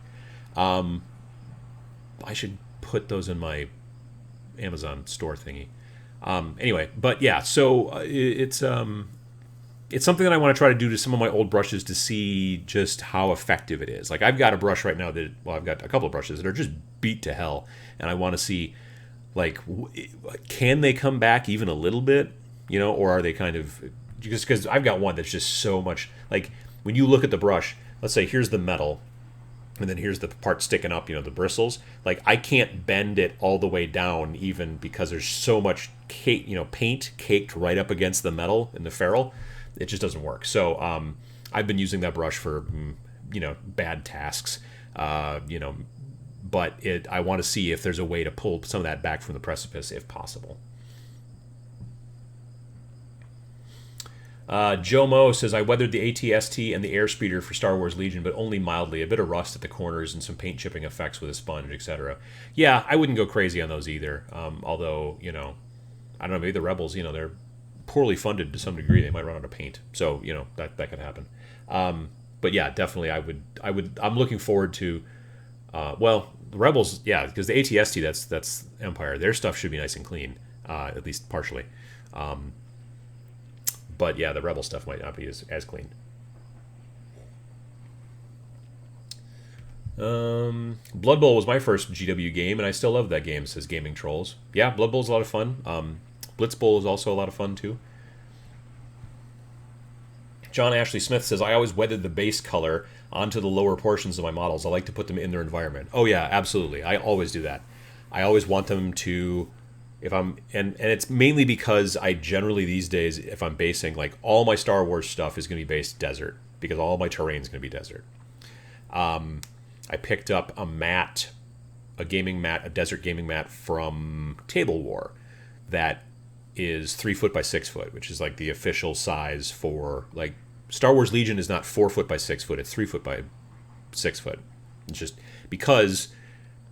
if you play a smaller than 800 point game, you can play it 3 foot by 3 foot, and they sell 3 foot by 3 foots, and then you can stick 2 of them together. But I bought a Table War one that's desert, and it was also on sale. It was like $50, which was nice. But yeah, I'm definitely going all desert, so that's why all my bases are desert. But in like my kill team stuff, all my kill teams are like urban basing because it is fast and easy. But because of that, I do put a little bit of just like kind of dirty, kind of gray grunge sometimes on their feet, and lower legs to just show that they're in the environment. I think it's important to do that.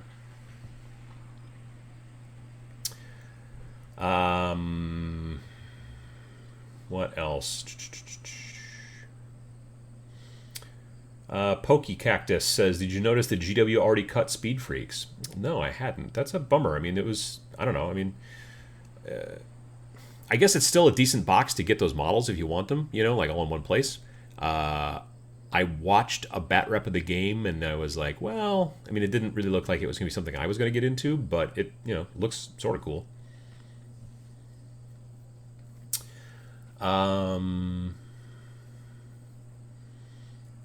Country Gaming of ND says, I just use cheap brushes and throw them away when I destroy them, which I will. Yeah, I do kind of the same here. But sometimes I think it would be interesting, like if you do have an expensive brush and you've goofed up a little bit and it's a little bit kludgier than you would like it to be, can you clean it? You know what I mean? But for the majority of stuff I do, like I mentioned in the Friday video, and like Sam really mentioned, it's cheap brushes, and then, that's the way that works. People talking about their first 40K model that they got and that kind of stuff. Chipping medium on terrain can make a great effect. Yeah, I do more, to be fair, I do generally more weathering on terrain than I do on vehicles. Partially just because I haven't been painting that many vehicles lately. I've really noticed that there's not, like, I remember when I first started playing 40K in 5th edition, everybody had a zillion rhinos because you didn't go around on the board without rhinos because you would get your stuff shot off.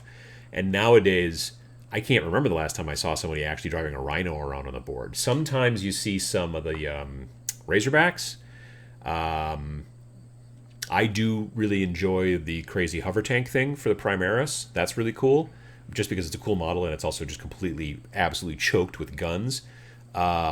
But yeah, I don't see nearly as many vehicles, and there's certainly not as many transports as there used to be, I think, at least in 40K, specifically for Space Marines. I don't know about other armies, that kind of stuff. But so yeah, that's been a thing that I've noticed is interesting. And like I said, in Star Wars Legion, there's not a ton of vehicles, but there's some. Ben Johnson says, have you ever tried the Lord of the Rings strategy battle game by GW? I've read the original book. Like when the original Lord of the Rings SBG came out, I read that and I thought these rules are really kind of interesting.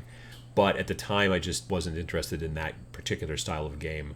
But yeah, I know they've kind of rebooted things right now. I know I did pick up the book at Nova actually last year because they released it like on Saturday night of Nova or Friday night. Well, maybe it was Friday night.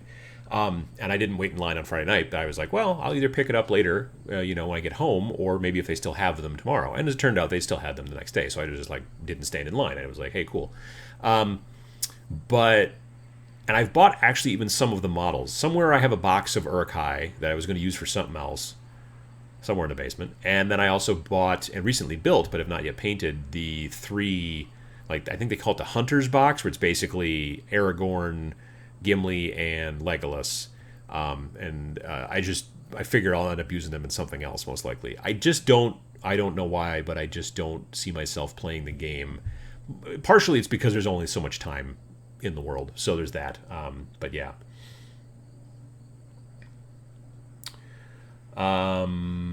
Chan Starling says, first time chatting on the live show. I'm basing my first characters ever right now. Green Flock as a gaming tool, as a learning tool, even though it's for Kill Team. I don't have a problem with, well, I do. I was going to say I have a problem with Green Flock. I don't have a problem with other people's Green Flock.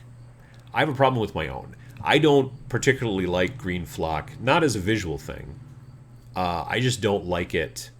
Like when I take it and then put it into my like foam and I take it places and then I take it out of the foam and then there's green flock like inside the foam and just stuff, it comes off.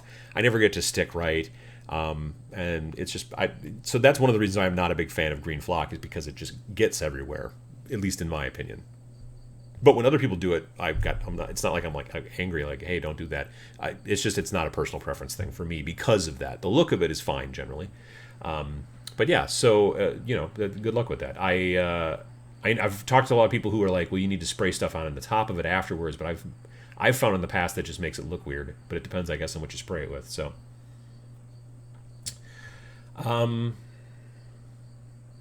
Christopher asks, have you ever played the original Epic Space Marine 6mm game? No, I've seen people play it, but I have never played it.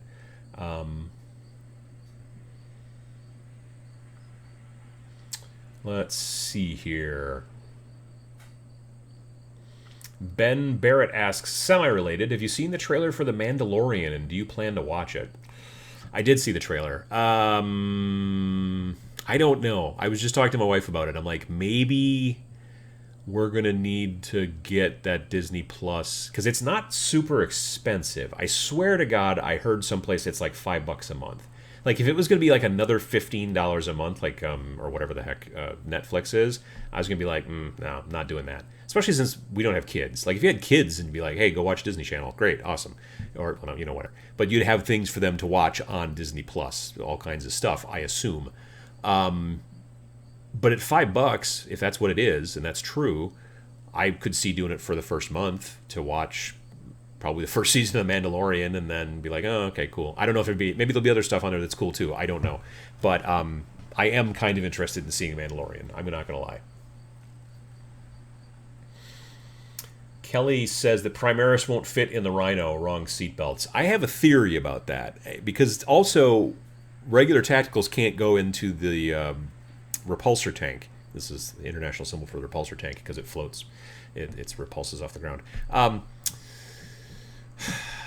It's not the wrong seatbelts. I literally think it's like a bad charging port. Like, you sit down in the seats in your power armor, and then it charges up your batteries and stuff like that, and it's like USB-C versus regular USB, and you can't. So that's why, because like I understand why Primaris couldn't go in a Rhino, because really you shouldn't be able to fit 10 tacticals in a Rhino. Have you ever looked at like a Rhino and then 10 tacticals and go, how do they get in there? That doesn't even make any sense. But smaller dudes, the tacticals, should be able to get into the repulsor tank because it's bigger. You know what I mean? But yet they can't, and I think it's because it's one of two things. It's either A, they sit in the chairs where the Primaris would normally sit, and their feet dangle, like when you're a little kid sitting on a big person chair, and that makes them feel self-conscious, and they're like, they don't want that. So that's a possibility. They just don't want to go into those because the seats are too big. Or B, like I said, when they sit down, it doesn't charge their stuff because it's USB versus, I don't know, parallel port or something. I don't know. I mean, it could be that.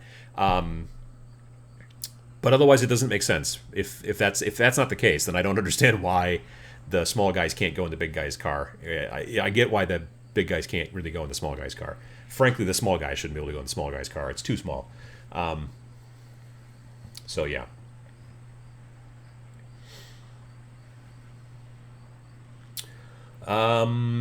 Let's see here. Samuel says, "Oh no, Aragorn, Gimli, and Legolas are trapped in a box in Uncle Badham's basement." No, actually, technically, they're actually out of the box because I built them. They're sitting on my drawing table or hobby table.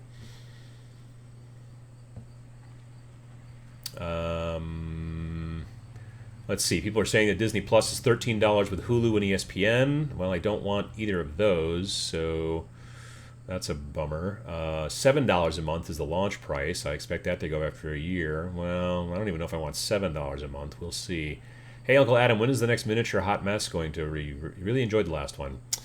I need to do another one of those, and I need to find something soon. But yeah, I've been thinking about that just recently. I have another model, but I don't know if it's good enough. I've got one sitting actually it's in my bedroom for reasons. Why is it in there? Oh, because I was moving some stuff and it was in top of a box, and yeah, so it's in there. Jay Tick says it's $8 a month for just Disney. It's $12 a month for Disney, Hulu, and ESPN. Yeah. We've never got Hulu's not really been a thing for us.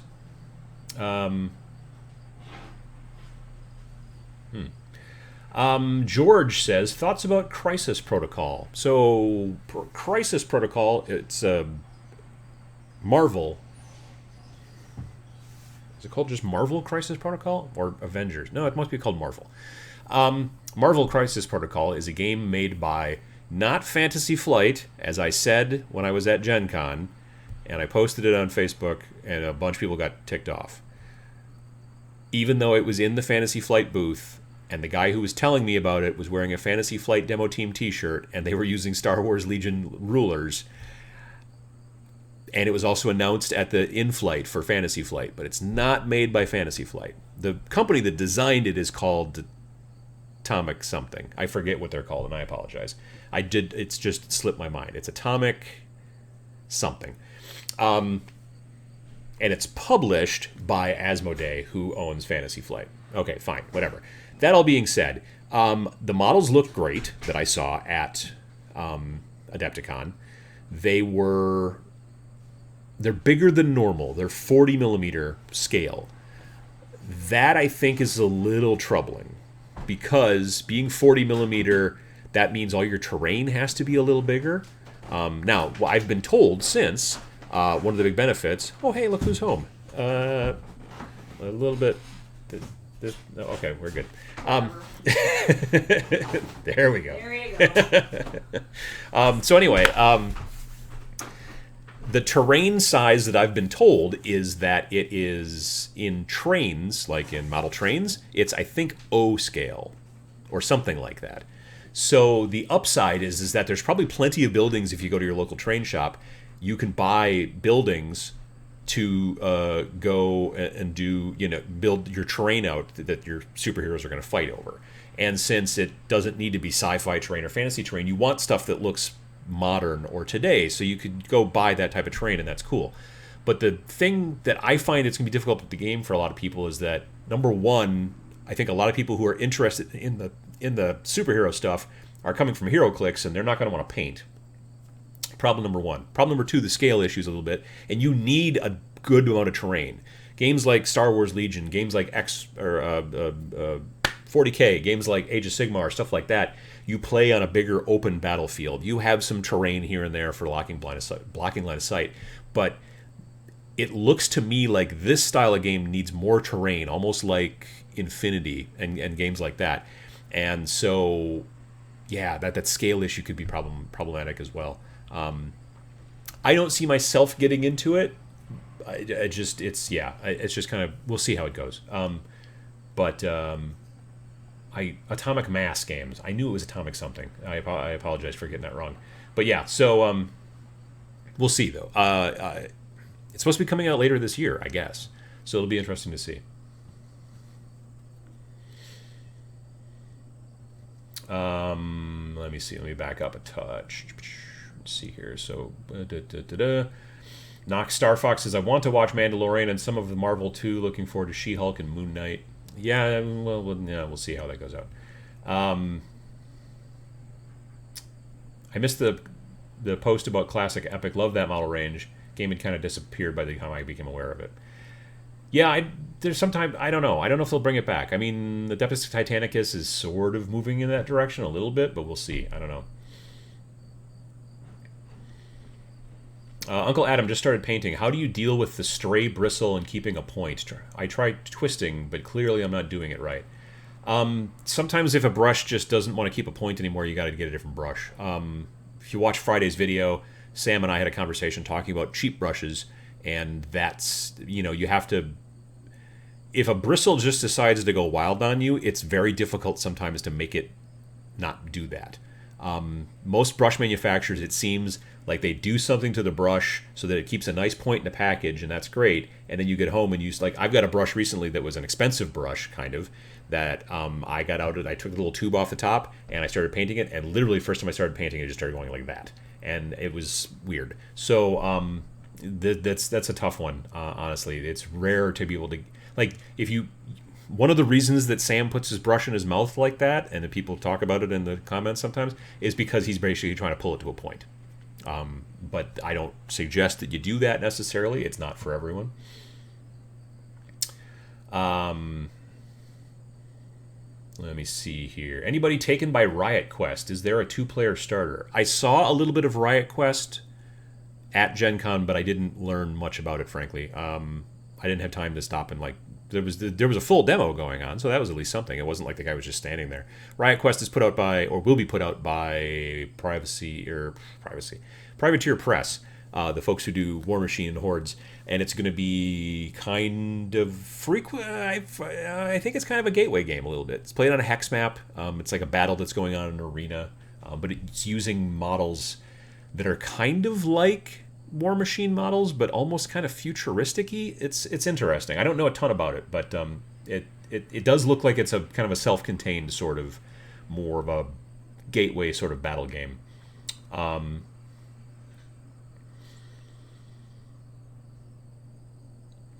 Warlander TV says that considering the price of films today, $7 to watch a whole series, it is probably better than The Last Jedi is a steal.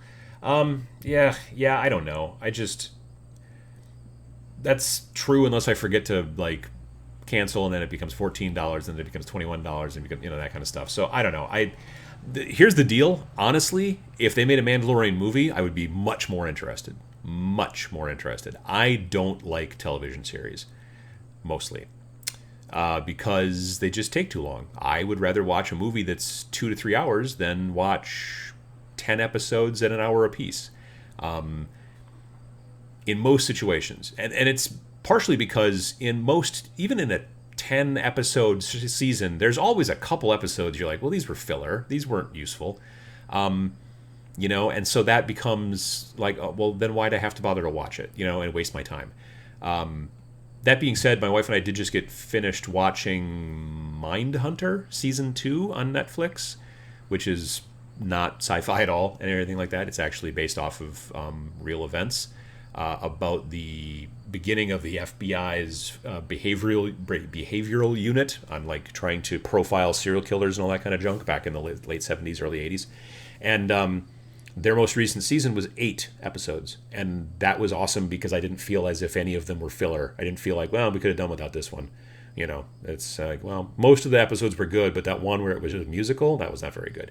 I think a Mindhunter musical would be terrible, so let's not do that. But you get my point. I've not been able to sit through the last several of the Marvel TV series on Netflix, like Jessica Jones 3rd season. Nope, couldn't sit through it because it's just like, well, this episode was a throwaway. You know what I mean? Like, why? Well, we had to do 13 episodes, but we only had 11 ideas or whatever.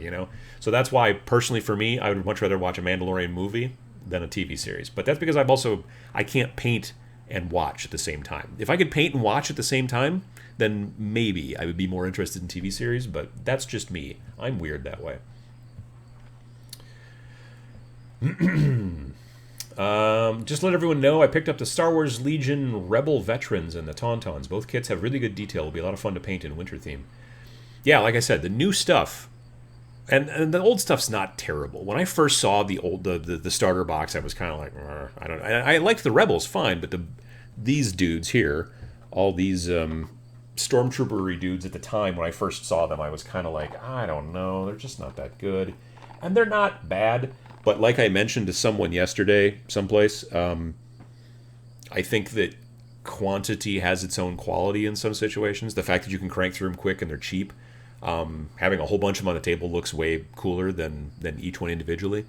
But that being said, the newer models that they've been coming out, even both for the Galactic Civil War stuff, which is episodes 4 through 6, and now the new models that are coming out for episodes 1 through 3, which is Clone Wars stuff, those new models are really actually quite nice. They're doing very good work.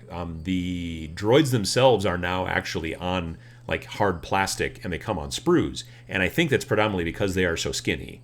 They have to be done that way. These dudes, because they're generally thicker, they're made out of a plastic that is... they don't come in sprues. They come in little plastic baggies. And like this guy, basically his 2 arms were attached to that big gun, and that was one piece. And then head, torso, and legs were another piece. And then, you glue the base on too. But they go together really quick. Whereas I've heard from some folks that the new droid dudes, they're kind of fiddly to get together, but we'll see how it works out. Let me see here. Let's see. Everyone's glad that Nick is back. My camera locked up again. Do this, and we'll do that. All right. There we go. All right, so people saying hi to Nick and to my wife. People talking about brush licking. I am not a brush licker. It's kind of gross. I mean, I'm not against other people who want to do it, but I've done it and it's just like, it doesn't. I don't like the taste of it.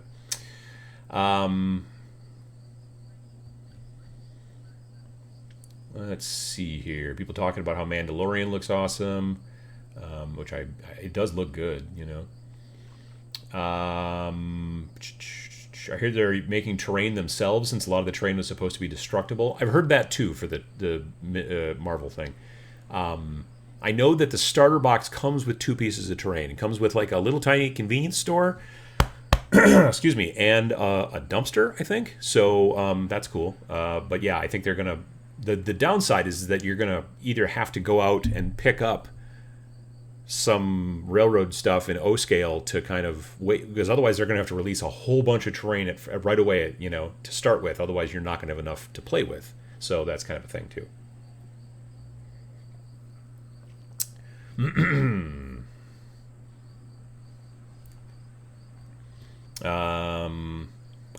What else? Every once in a while, that brush tip hook is useful. Yeah, no, that's true. I mean, every once in a while you need to kind of get around a little corner a little bit, so you can pick up the brush that's got the weird hook on the end that you don't like, but every once you're like, oh, I can kind of get in there, and that's sort of useful.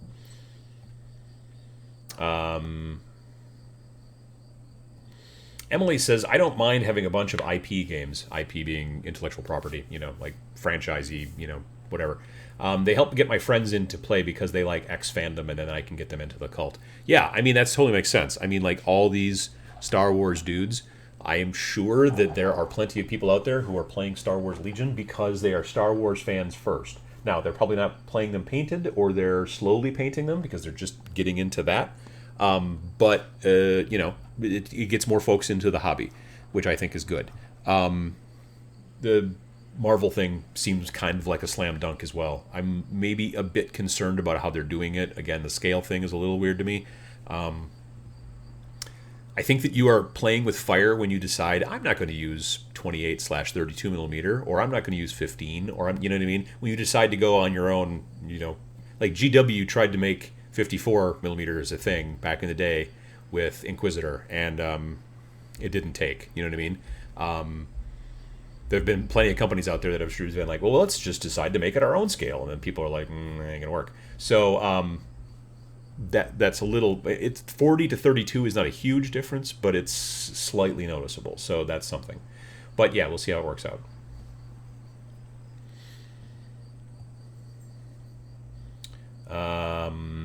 People talking about just cutting off that extra bristle. That's also a thing. I've done that before. Like this bristle just keeps sticking out. I'm like, all right, well you're done. And I just use a little tiny scissors.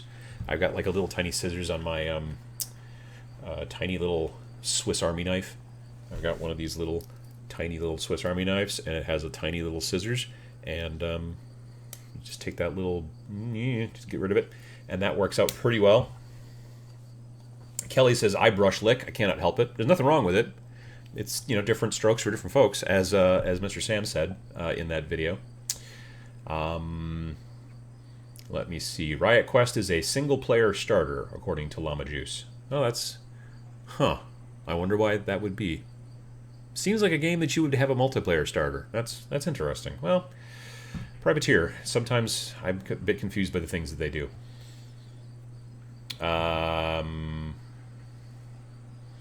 Purple paint does not taste like grapes. No, that's very true. That's very true.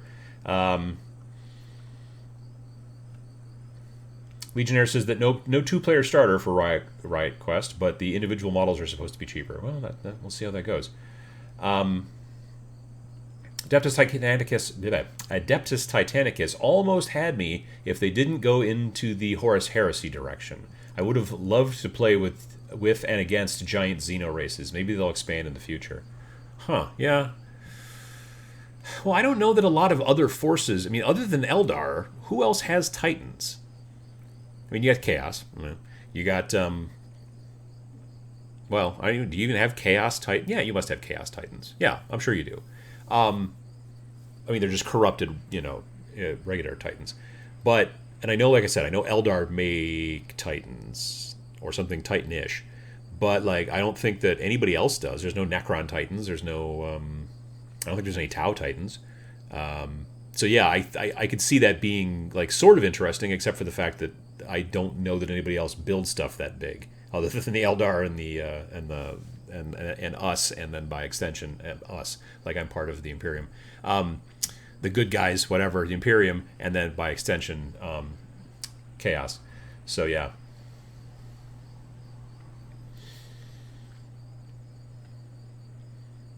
CD Darkmane says Riot Quest is supposed to be cross-compatible with regular War Machine. Huh. That's interesting. I should do some research into it, I guess. I don't know a ton of it. Let me see here. Movies just aren't enough time to tell a story anymore. TV is where you get all the interesting storytelling now. I disagree. I think that short stories can be told very interestingly. Like, obviously, Game of Thrones couldn't have been a movie. Sure, I get that. I don't know. I still like movies a lot. And I like movies actually better than series in most situations. A lot of people talking about how Mindhunter is so good. It really is. And I didn't even know they were making a second series. Like, we watched the first one, my wife and I, we were like, hey, this is great. And then didn't hear a peep. Now, to be fair, we didn't go looking. I don't hang around a lot on People or on Entertainment Weekly or any of those different YouTube channels or whatever, websites, I think they're called. But then all of a sudden, one day, like, my boss at work, Matt, was just like, oh, hey, do you know there's a second series now, or a second season of Mindhunter? And I was like, what? And then we watched it, my wife and I. And so that was kind of a nice little surprise. At least you can be surprised by more things when you don't go looking to see if those things are coming, which, I guess is something. Nick Carroll says, loved the Hobbying as you age video. Thank you so much. Been using the magnifier headset for the last year, and it means I can keep painting as my eyesight weakens. If they only made it a bit wider. I really like the one that I showed off in the video.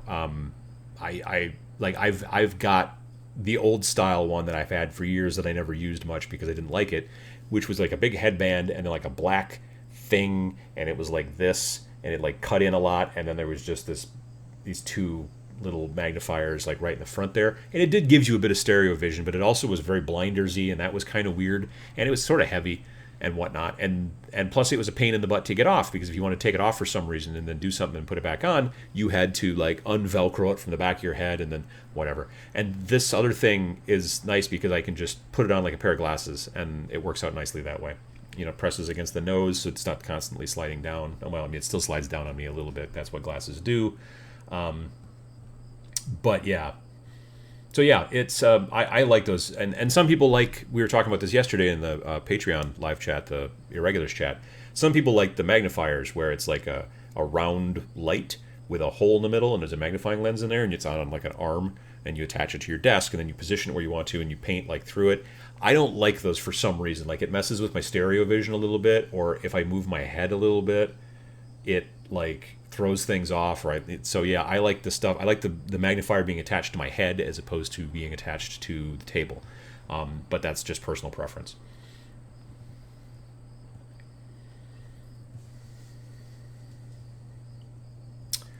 Underdog Painting says, I've always wanted to get into the Star Wars game, but for me, I'm not sure about painting things that you can't really change. There's no room for your imagination.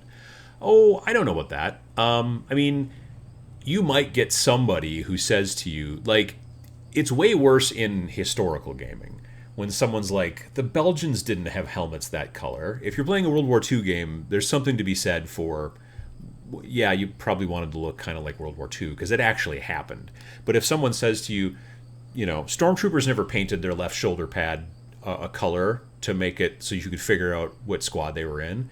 And I'd be like, well, the ones that were on the Death Star didn't, but the ones that were down on this planet at this time did. And they'd be like, where'd you read that? I'm like, I made it up because it's all imaginary. It's fiction. You know what I mean? So you can do what you want, honestly. If someone tells you, well, I'm not going to play against you because you painted the shoulder pads on your stormtroopers, or you made your stormtroopers bright blue or pink or whatever, or you, like, I've painted my snowtroopers in desert camo, and I've decided that they're called hazardous environment troopers because it doesn't make sense to have snowtroopers in the desert. But if you say they're hazardous environment troopers, then it totally makes sense.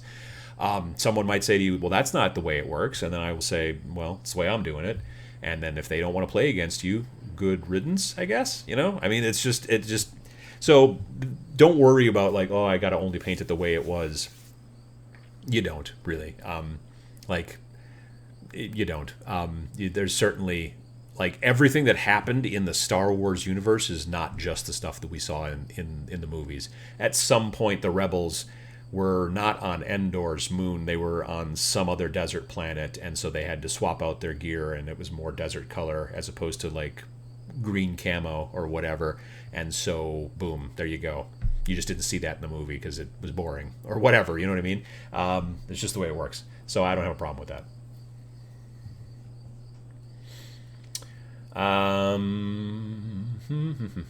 Let me see here. People talking about Walking Dead series. Yeah, I only watched that till about 4th season. Like, when they got there and there was the governor and there was, I kind of gave up. I don't have a high threshold for TV series. My wife will tell you about that right now. Darson says that Good Omens is the only series that I finished. Can relate to not finishing a series. Yeah, I liked Good Omens as well. And again, it was also short. My concern is I'm wondering if they're going to do a season 2, because the season 1 basically is the book, like the entire book. And so season 2 would be completely new ground. Now, admittedly, what's his name there? Neil Gaiman is writing, like, he's doing the writing, I guess, for the show. Terry Pratchett sadly cannot because he is dead. But so it would be almost like going into sequel territory, like, if he decided to make a second season. So I don't know. But the first season was quite good, and I enjoyed it. So at the very least, like, I'm one of those people too that like RoboCop is like my favorite movie, probably. I've watched the original RoboCop 35 times easily, if not more. They made a reboot, allegedly, of RoboCop, I don't know, 4 or 5 years ago, and I just didn't watch it. I saw some trailers and went, nope, and just didn't watch it. I didn't get angry about it. I didn't tweet at people and threaten anyone or anything along those lines. I was just like, I'm just not going to watch it. And I'll just go back and keep watching the unrated director's cut Blu-ray that I have of the original, which is quite enjoyment. Anyway.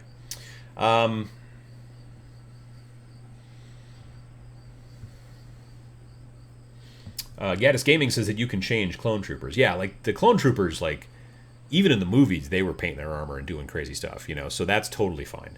But stormtroopers, I don't have any problem with you going through and deciding to change them if you want to. Boop boop badoo. Inquisitor was actually a very cool game, says Design Minion. The only problem was terrain, but most of the terrain pieces GW makes now can actually be used for Inquisitor, just 15 years too late.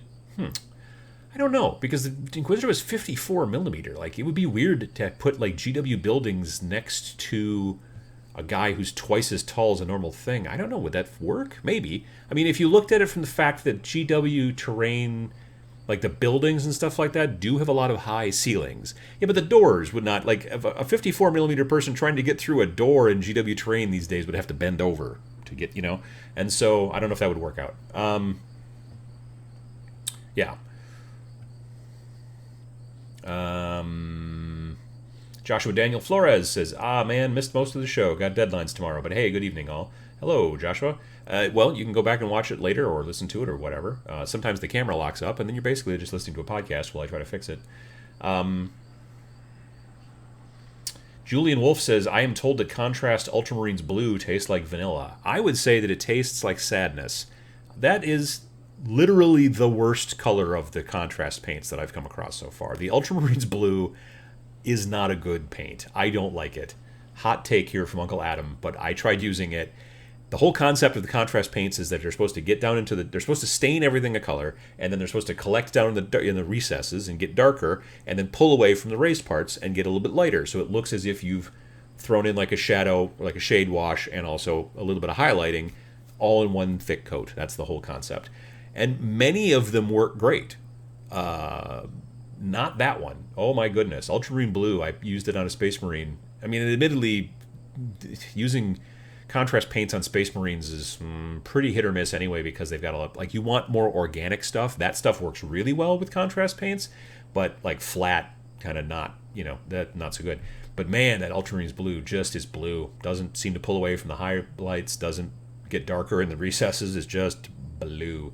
And dark blue and whatnot, and I just did not happen. I was not happy with it. So, I don't know if it tastes like vanilla. If so, that would be the one redeeming fact to that paint. I like a bunch of the other ones, but that is my least favorite, Ultramarines Blue.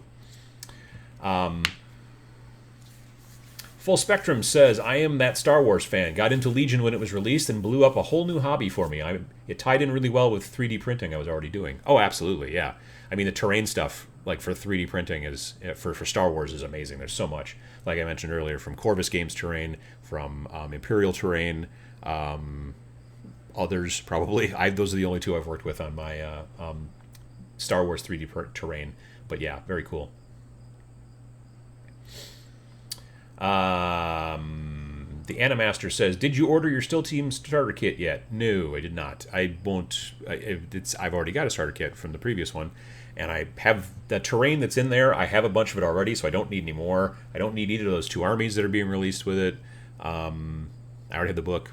So, but if people who wanted to get into Kill Team, that's, I think, a decent starter kit. I do, like I said earlier in the show, I do wish that the terrain that came in the original starter kit was in this starter kit instead of this terrain, but otherwise it's a good thing to do.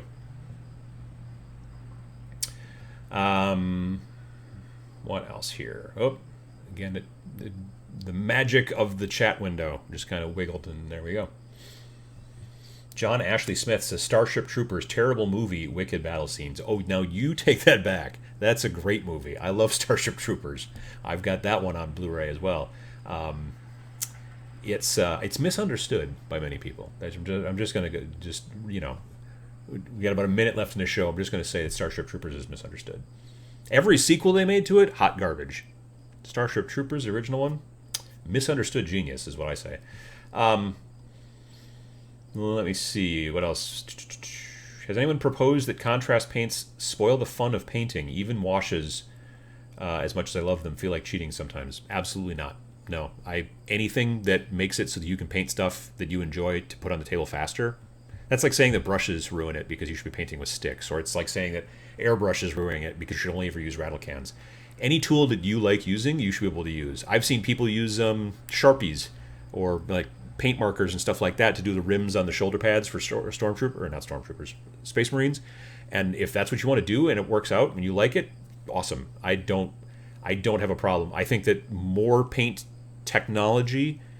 I mean, it's just basically it's kind of a Luddite kind of opinion to have to some degree. Where well, I think that color TV ruins the concept of just watching black and white television. You know what I mean? Like, I don't think it ruins anything. If it makes it so it's easier for people to get into the hobby and have more fun with it, I'm all for it. Yeah, I don't. Again, there's some contrast paints I just don't like the properties of, but the concept of contrast paints, I'm a big fan. And there are certain colors that I like quite a bit. Like I said, all these stormtroopers are basically apothecary white and black Templar black, and it made them so quick and easy to whip through. I have no problem with that, and I don't think it takes away the fun of painting, because it for some people painting is not fun. For other people, getting a lot of stuff painted quickly is fun. So yeah, I don't generally follow along with that. All right, so it is 11 o'clock ish, a little bit after, and I want to thank everybody for coming to the show and watching my kind of slightly blurry images of stormtroopers and stuff like that. I don't generally show stuff on the show. Like, I used to have 2 cameras, and these days I don't. I might eventually think about going back to that if I'm going to be showing stuff like that, because doing like this doesn't help you guys out that much, really, for me able to see stuff. Also, for me, fraught with danger, because I could drop this and then I would have Space Marine or stormtroopers all over the floor, and then cats would attack them, like happened earlier in the episode with the GoPro thing.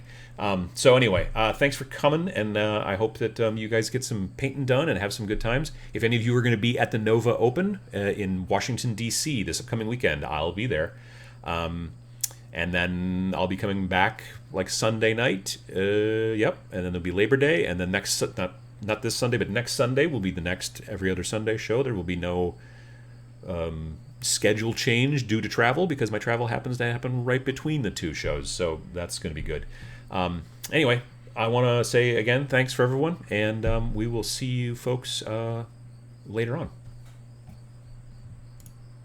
That was the wrong button.